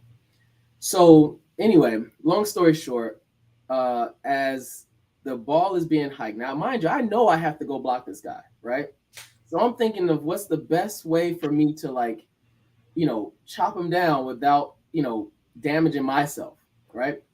I should have, tried to decide on this prior to actually the ball being snapped, but it's whatever. I'll figure it out, right? As I'm running towards him, and he's sprinting full speed towards me. Now this we have about, I'd say, 10 yards between each other before collision, right? Or no, before the snap of the ball. Now, obviously, as we're running towards each other, the yardage is shortened. Yeah. Um, Once we made contact, I thought for sure I got the better version of this guy, right? I just thought somehow in my mind I came up on top, right? However, as I'm opening my eyes, I realize that I'm on my back. My helmet is twisted sideways. There's snot running all down my nose, and like it was un, uh, like an ungodly scene, right? and, and all I remember is everyone being surrounded by me saying, "Yo, like what just happened?" Right? Like I had no idea what took place, but apparently I was on the ground for about. I definitely got a concussion, right? Because I tried to hit him up top, and this guy just ran me clean over. Like it wasn't even like it wasn't even funny. Like it was just, and we watched it and watched it several times on tape, and we had a good laugh for a couple weeks. Whatever. But anyway, I say all that to say, again, you have to have the body type to be a running back. Yeah. Yeah. Ugh. And they're different, right? So your running backs are usually under 6, right? No, sometimes, yeah, yeah. Usually. I think in the And professional level, they're averaging at about 6'1" now. oh, okay. Yeah. Okay. Um. So, but I mean, naturally, everyone's kind of advancing and getting bigger when it comes to every position um, Yes. on the field. But Yes. um, but yeah, but you're right. You have your different types of running backs. You have Mhm. your more stalkier running backs. You have your Mhm. more leaner running backs who have the ability to they're like speed backs, right? Is what they're being called these days. Um, and usually the speed backs are a little more successful because they can outrun Yeah. most linebackers and things. Yeah. Um, and they're much more shiftier, um, and have the ability to break tackles in open fields and things. So, but at the same time, with your more stalkier running backs, like the guy from Tennessee, what's his name? The Titans. Oh shucks, with the braid, the long. Now, Yeah. What's his name? He's a savage, man. This guy is just Glenn, dominant. come on. Yeah. Hopefully somebody knows who I'm talking about. But I can't think right now. his name is on the tip of my tongue. But anyway, whatever. He's big. He's aggressive, and like it takes at least three guys to just get this guy on the ground. You know what I mean? Like if you're going one on one and head up with him, you automatically know chances are you're not going to tackle him by yourself, right? So you can either jump on his back and just go along for the ride and wait for your team to come, or you can just accept defeat. And and it's lights out. So, but anyway, so yeah, so there's different types of running backs for sure. Yeah. Hmm. It's a game. We're about to hit 2 hours in here. We going. Um, Derrick Henry. Derrick Henry. Yeah. Derrick Henry is Yeah, I a knew Glenn would know. I wish he gets traded to like the Falcons. wishful thinking. or the Eagles. Not so much the Eagles, you know. Hmm. Right. I mean, we coming back for our second chip, you know what I mean? So, you know, so we gonna figure it Yes. out. Anyway, but so that so we talked about running backs, right? And but obviously there's so many positions on the field. Um, you know, and people find that the two most important is like the strong safety and the quarterback, right? They're technically like the they're called the brains of the field, right? On both sides. Um, and just to give like a lot of our viewers and or your viewers, not our viewers. This is my show now, just so you know, Blaze. Like, um, This is all your episode, bro. All you. but like I think it's good to understand, the different positions, and I won't go into every last one of them, but the linebackers play a major role when it comes to defense. Um, the quarterback obviously plays a major role when it comes to offense. Hmm. Uh, Fly Eagles fly. I love this guy Glenn. The y'all gonna make me break out the old dirty bird. um, and then the defensive backs as well, who don't they don't get as much credit unless they're like making interceptions every Right. play, but at the Or same time, sacks. Or sacks or for something. sacks. But at the same time, you have a good defensive back who is just locking down receivers. That takes away options from the quarterback. So every position has its parts, and it depends on again that adrenaline between those snaps. Who's going to win that snap, right? And that's where your ball game is. Yeah. Yeah. I feel like there's so much. I'm a little selfish. I'm a little biased because this football is my sport. So I could talk about this, forever. However, and it's spring break, so True. parents, you all should be chilling, right? Yeah. Is it this week for like the actual children? Like kids are on spring break right now? I think for Dade and Broward is Oh, this okay. week, but we have so many different school. We have like the private schools. Do we still have the year-round schools here? I'm saying this like I'm not from here, but I so I I moved know a here. few years back we used to have the year-round schools. I don't know if we still have that, but it's basically, from what I've gathered, spring break is basically March and April. It's Okay. like a month. It's like 4 to 5 weeks of like all different times. I mean, not time, but all different weeks. See, So and that's the funny thing is for most people with children, spring break is different. The when you mention spring break, most people with children automatically think, oh, that's the week the kids are going to be home, right? But when I hear spring break, I'm like, oh, that's the month that the beaches will be filled, right? yeah, So it's different. I think, oh, all right, my son's not in school, and I think no school zones for a week. right. Yay. So I can leave later to work. So it Yeah, just depends on where you are in life. exactly, Yeah, exactly. yeah, yeah. So man, there's so much I want to dive into. I just don't want to turn this into a 2.5 hour podcast. But Yeah, there's so listen, much hey, I'm on your time, man. I've cleared my schedule for the night. I've been ready for this for about 2 weeks now. So um, in the chat. Are y'all ready to go to bed, or y'all want to, keep on digging? Y'all want to keep on going? Um, I can talk football all day. And man, the thing is, like, I can talk about my experience with football, and I can sit here and give you story after story about how I got beat or how I beat someone else. yeah, we didn't get Right? into a lot of this stuff. Yeah. Okay, here we go. Here we go.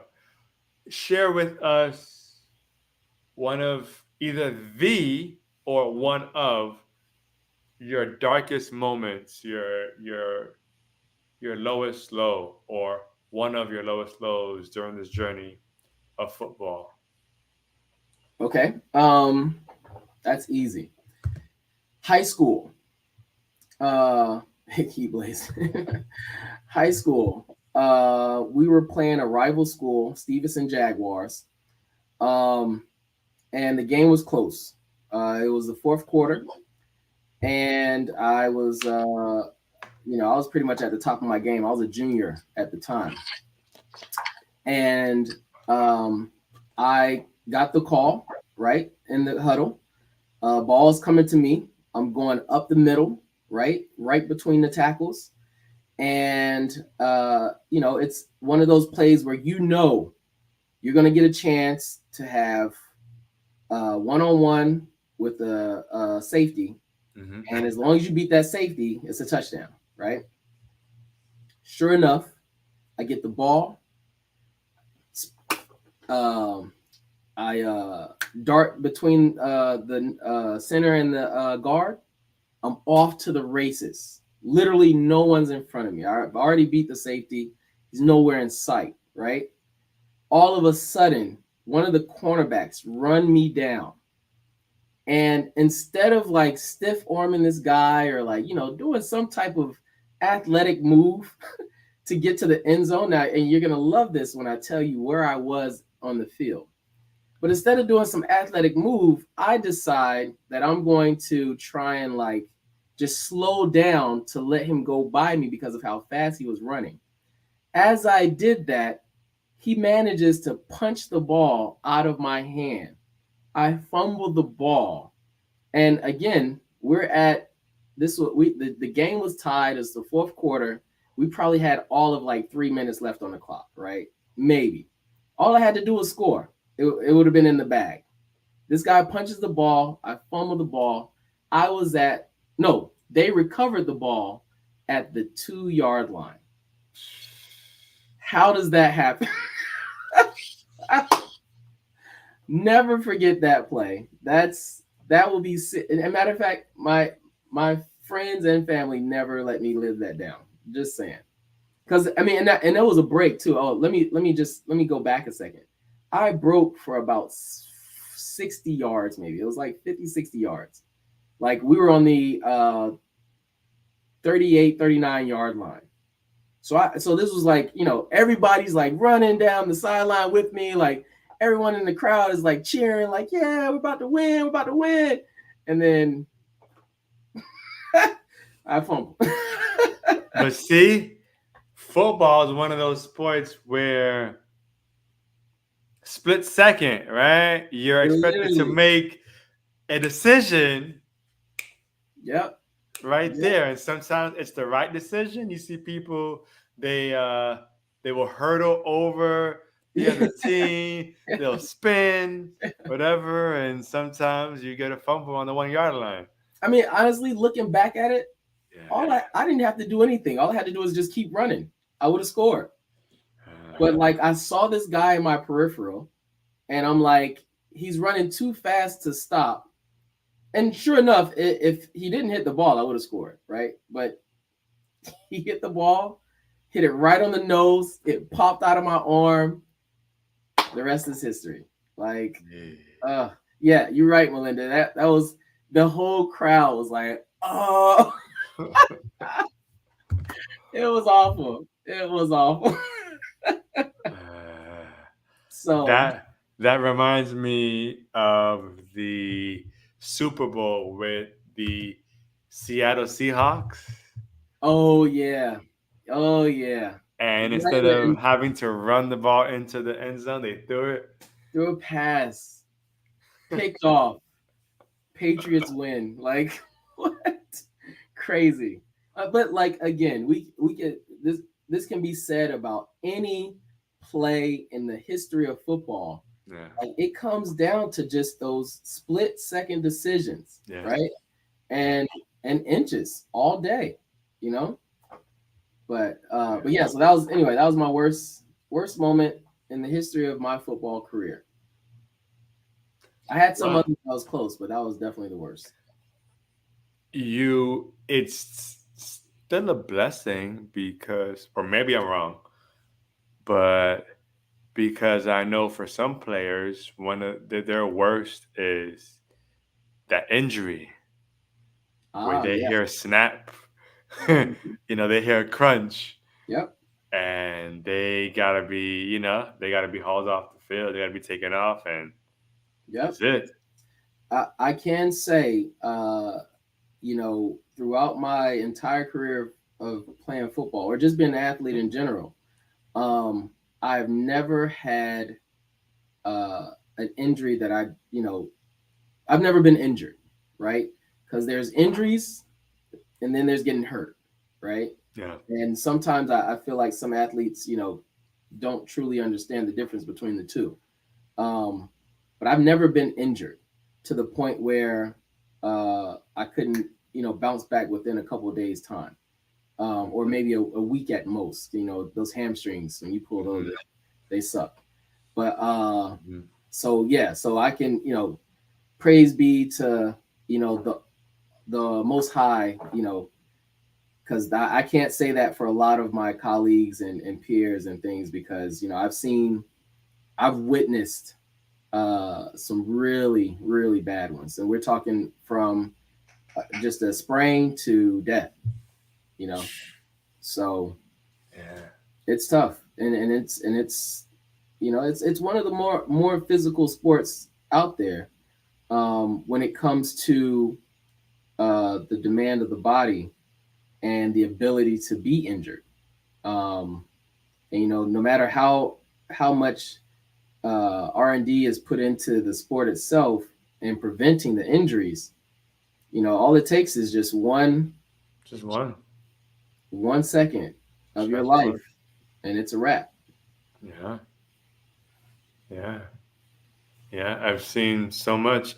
Even last week, Coach Cat, as a great women's soccer player, she spoke about these injuries that have plagued her.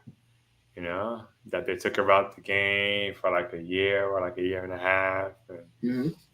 all of that. And I mean, even with myself, I there are certain injuries that just never really went away. Hmm. Yes, they've got. I know how to control them to a point. I know that I have to be really warm. I know certain exercises that help.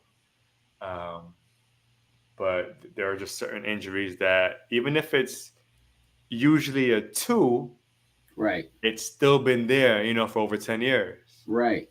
Over 15 years is like, I still got to be careful because of that or that. And even last year, two of my injuries flared up last year. And those Hmm. who know, uh, my herniation, I got L3 and L5, so right in my lumbar, lower back.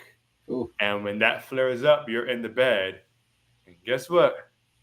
You can't move. ooh, You can't get out the bed. You gotta lay there in the bed, and even if you just that much, no, yeah, you can't move. yeah. And then I had my ankle. I was in a boot. I was in a walker, and also not fun. Well, see, you know what? But I was able to bounce back. So Right. blessing. But I would question, right, or I would pose the question, right, even in your ability to bounce back, right? And for most athletes, like we see people get injured in things quite often, um, and they come back, right? They make their ultimate comeback. Unfortunately, everyone doesn't have the Dak Prescott trainers and staff, Bruh. uh, RG3. or RG3, right? Right. But like at the same time, what the question that I would pose is, even though you've physically bounced back, right? Have you mentally bounced back, Mm, right? And for most, I would say, mm. they're in out of fear of recreating that situation again. They're not the same athlete as they were before. Yeah. you know. Um, and that plays a major factor when it comes to competing, you know. So yeah, Yeah. physically it's, you know, because our bodies are able to do amazing things, man, you know. Well, let me say this. Men's bodies are able to do cool things. Women's bodies are able to do amazing things, right? Hey, big shout out to what's her name again? To Antoinette. Yeah, yeah, yeah, yeah. Yeah, man. Twerk queen. Hey, theme theme for I gotta think of it. We start again in August. We got Carnival in October. Maybe theme for October. October, yeah, that would be a great thing. Mm. But anyway, Yeah. you know, these bodies are able to, you know, withstand and go through a lot, and then, you know, have the ability to self rejuvenate sometimes, you know, or self heal. But the mind is different, man. The mind is very fragile, and a lot of people tend to overlook that sometimes when it comes to injuries, when it comes to anything, you know, that shapes the body.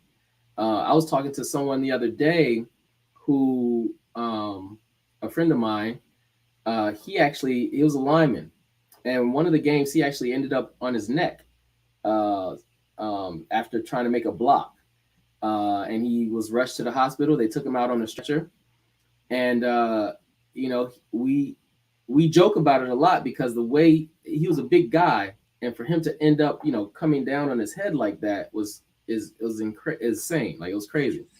But and thankfully he walked away from it. But you know, till this day he still has like that PTSD uh, from that moment, you know, in his life where he could have snapped his neck and not be here anymore. You know what I mean? Um, and after that play, you know, he wasn't the same. He wasn't the same guy.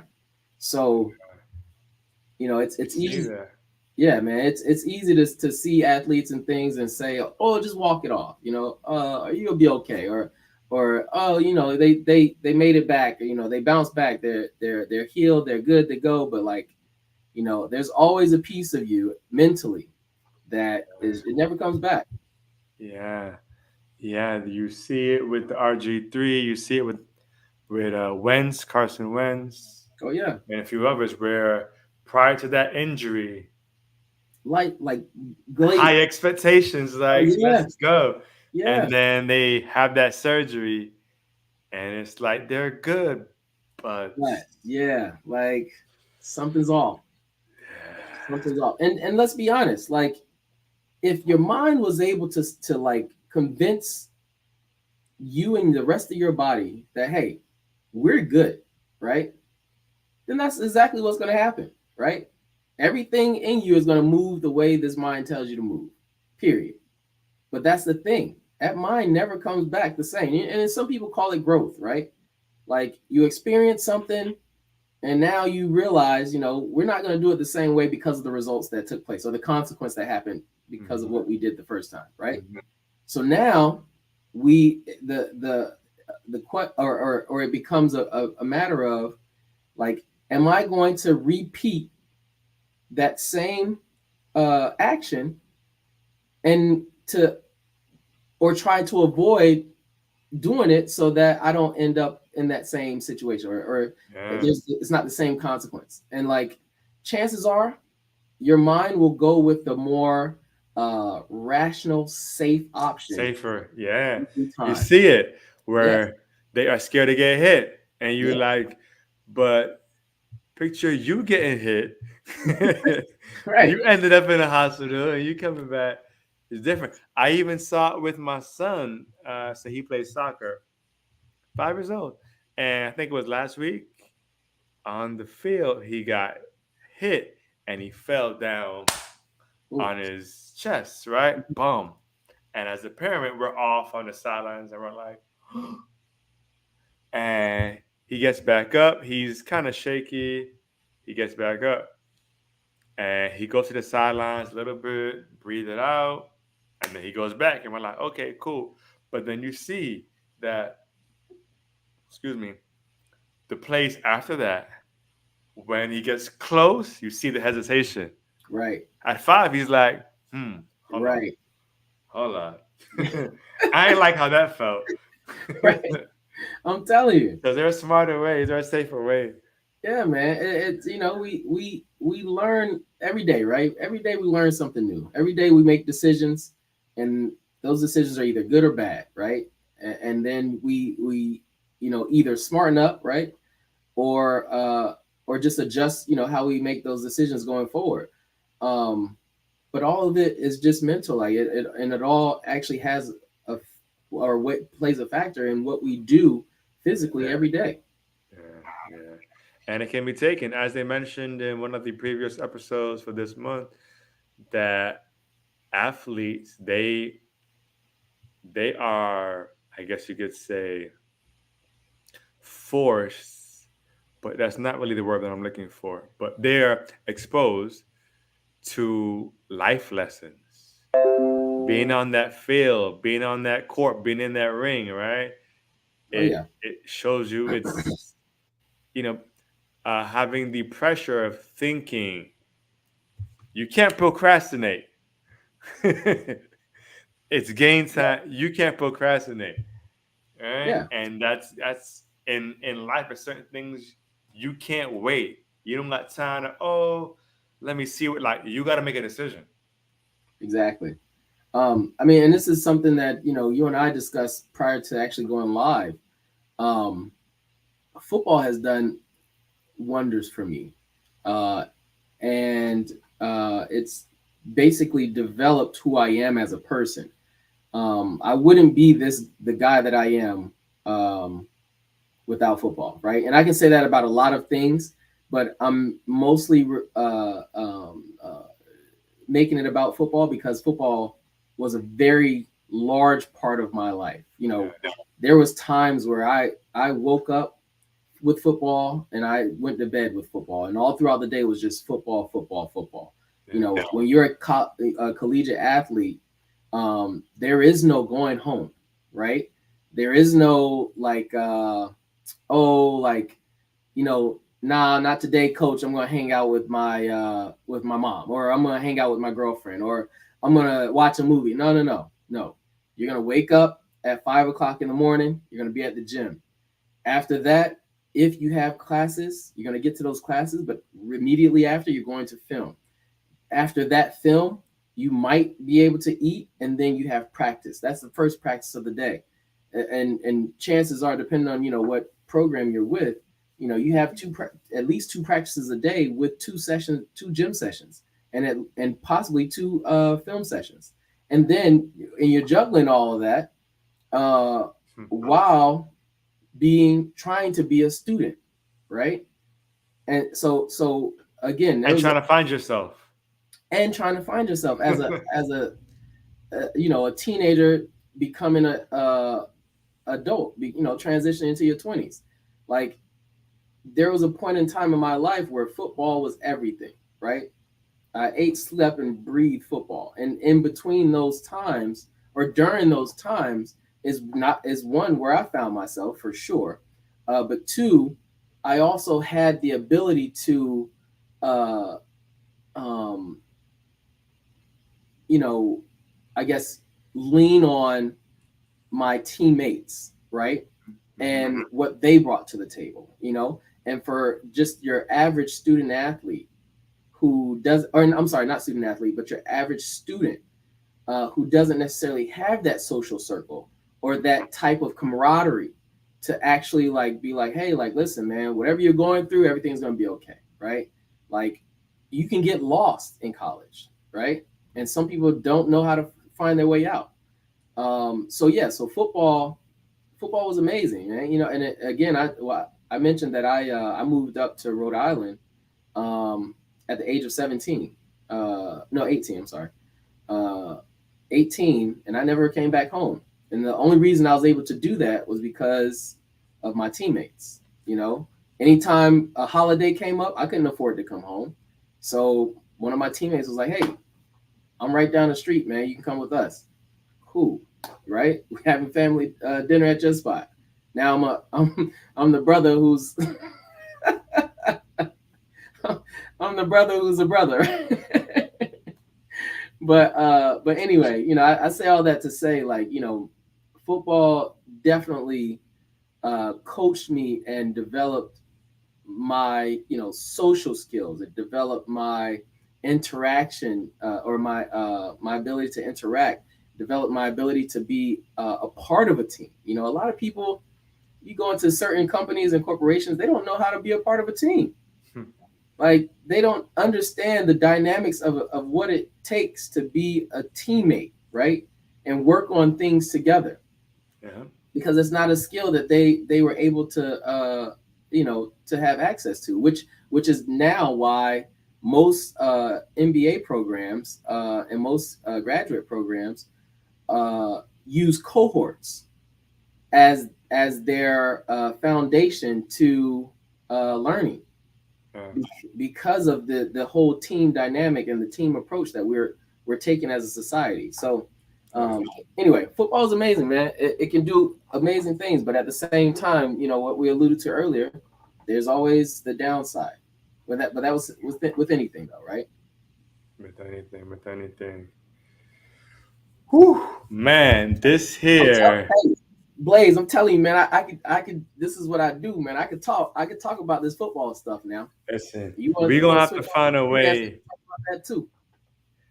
We're gonna have to find a way to bring you back. Um, Even if it's just for the football fans. Listen, we're gonna have to find a way because there definitely is. Yeah, that's right, Melinda. That's right. Teamwork Yeah, makes the dream work. absolutely. Period. There is so much more, so much more.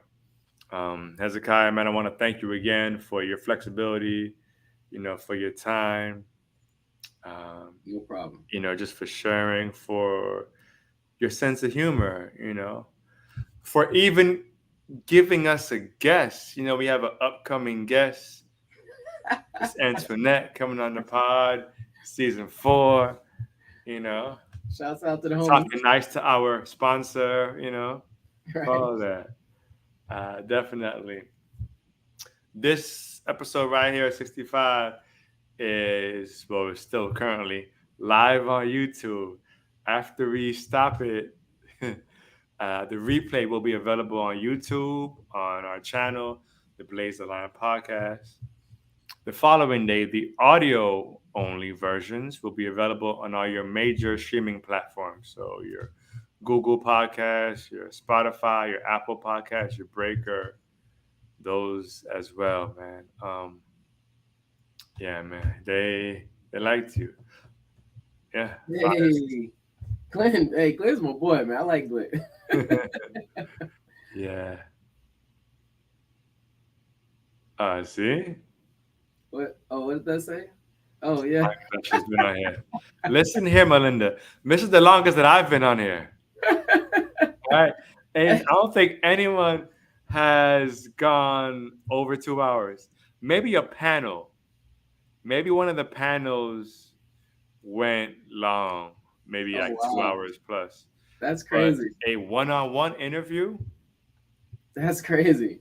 never, never. Well, wait, a couple shout outs. Shout outs to the spin Barbies out there.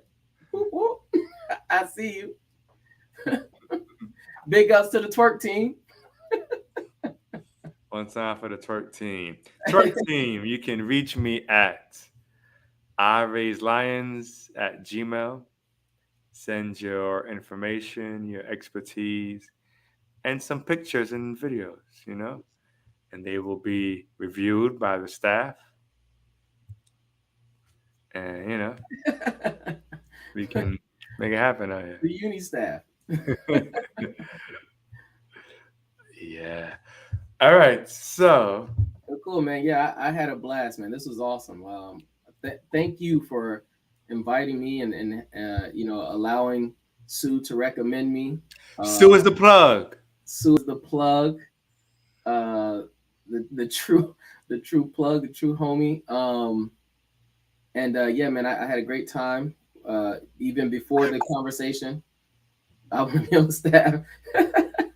You'll never have a better staff member, let me tell you. um, but yeah, man, this has been great, man. I'm glad that you're doing this. This is you know, an amazing thing that you have here. It's very special, and giving someone like myself a platform to actually just share is pretty cool. And it's not something that I do often. I'm even though I'm a social butterfly, but I'm very private about my life. So thank you for allowing me to do this. This is cool. Absolutely, man. Every episode is an exchange of time, but also an exchange of energy. And that's really the premise. That's really my what keeps me going during these podcasts is I genuinely just want to give people a platform to share their story. Mm, right. That's really the base. Everything else that comes after that, you Yes. know, if I get a deal off this podcast, if you see my face everywhere, like all that is cool and it's very much appreciated and Right. welcome. But overall, I really just get excited to showcase other people, and whether they've been on several podcasts and this is nothing to them and they've been interviewed several times, or they're podcast versions and they're just not sure at first and they get into their bag and they're like, oh, this is kind of cool here. Yeah. No, this is my very first podcast. I've done several panels, um, and I I talk to clients regularly, but as far as a podcast, this is the very first time I've actually had the chance to experience this. Yeah, this has been really cool, man. I loved it. Love every second of it. Okay. You just said something. Maybe a panel. Maybe we got to bring you on a panel or something. We'll Oh yeah, figure it out. for sure. We'll definitely figure it out.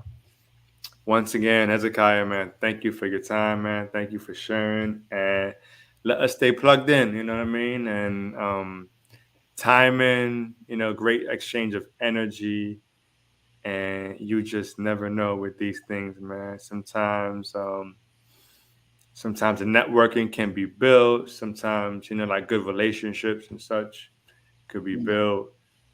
Maybe I come and slide through to the spinning section. Hey, We'll see. No promises. no problem. Don't get so excited, yeah. Hey, I actually, but you know what though? What would be a good idea is something I just thought about. Your previous guests, uh, maybe at some point we all can come back and do like a kind of contrast, right? Like, um, and just find out what our similarities are and our differences in our own arena of where we was competing as athletes. I think that'd be pretty cool. Yeah, yeah. It's unfortunately, I don't know if I can bring back all my guests because some guests, I'm about to go left here. Wisdom, wisdom, right? Right. But yeah, Well, definitely want to have you back though, bro, for sure. yeah, it's just one of those things, right? It's like, you, yeah, you know what you've been through, but like I'm really curious as to like what someone who's in MMA, like what their challenges were. And granted, I'm planning. I did watch the with Coach Cat with the Hmm. soccer coach. Hmm. I want to watch the others as well, but just to kind of get, because the questions that we'd be able to ask, you may not even, it may not even cross your mind. You know what I True, mean? Because true. we're coming at it from a different angle. So that would be a pretty dope panel. I'm just throwing it out there. Brainstorming. So, Yeah, yeah, true. And your buddy Glenn, uh, he's been on the podcast. He's been on panels. I oh think he's been yeah, on like about two panels, right, Glenn? I would love to Yeah, chat with Glenn. That'd be yeah. dope. He's been on the parenting, the schooling and parenting panel, and he was on the sex and relationships panel. Ooh, Mm, yeah, that sounds like a fun panel. that one went over 2 hours.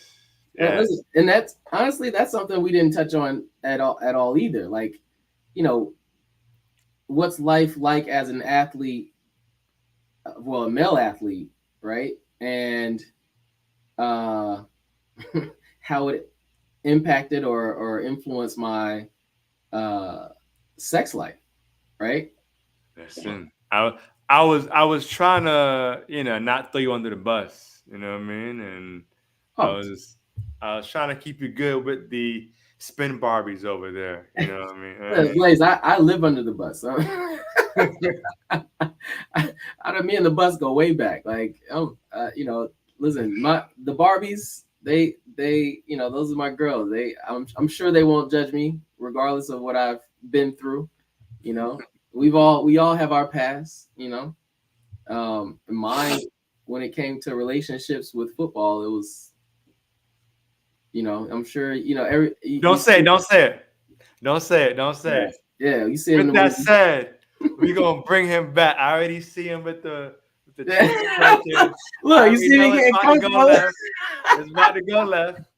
I can already peep it. I'm gonna save you. You can thank me later. All right, say less, say less. You all will see Hezekiah Ross on here for a part two coming. Yes, you're welcome. Coming real soon. Thank you all to all my guests. Again, we got replays, both video and audio available as well. And stay tuned for next week. Next week is our final episode under this theme of athletes, and we'll be having a panel. It's panel time. And Hey, that panel will be a CrossFit panel. So we're having different CrossFit athletes come on from all over the states, some professional, big time, some more local, but all experts. There's a mosquito in here. That oh, was bad for the close. Uh, thank you, mosquito. But yes, next week for our final episode of the theme, we have a CrossFit panel. So make sure you stay tuned. And then moving forward in April, we have our theme is book authors. So stay in tune with that. Book authors is in April. And then in May, our theme is mental health. uh, That's necessary. And then we take a break, and then season 4 will start in August. nice. So, with all that said, and this mosquito trying to take over the damn platform, um, this was the Blaze the Lion podcast. As I always say, peace and love.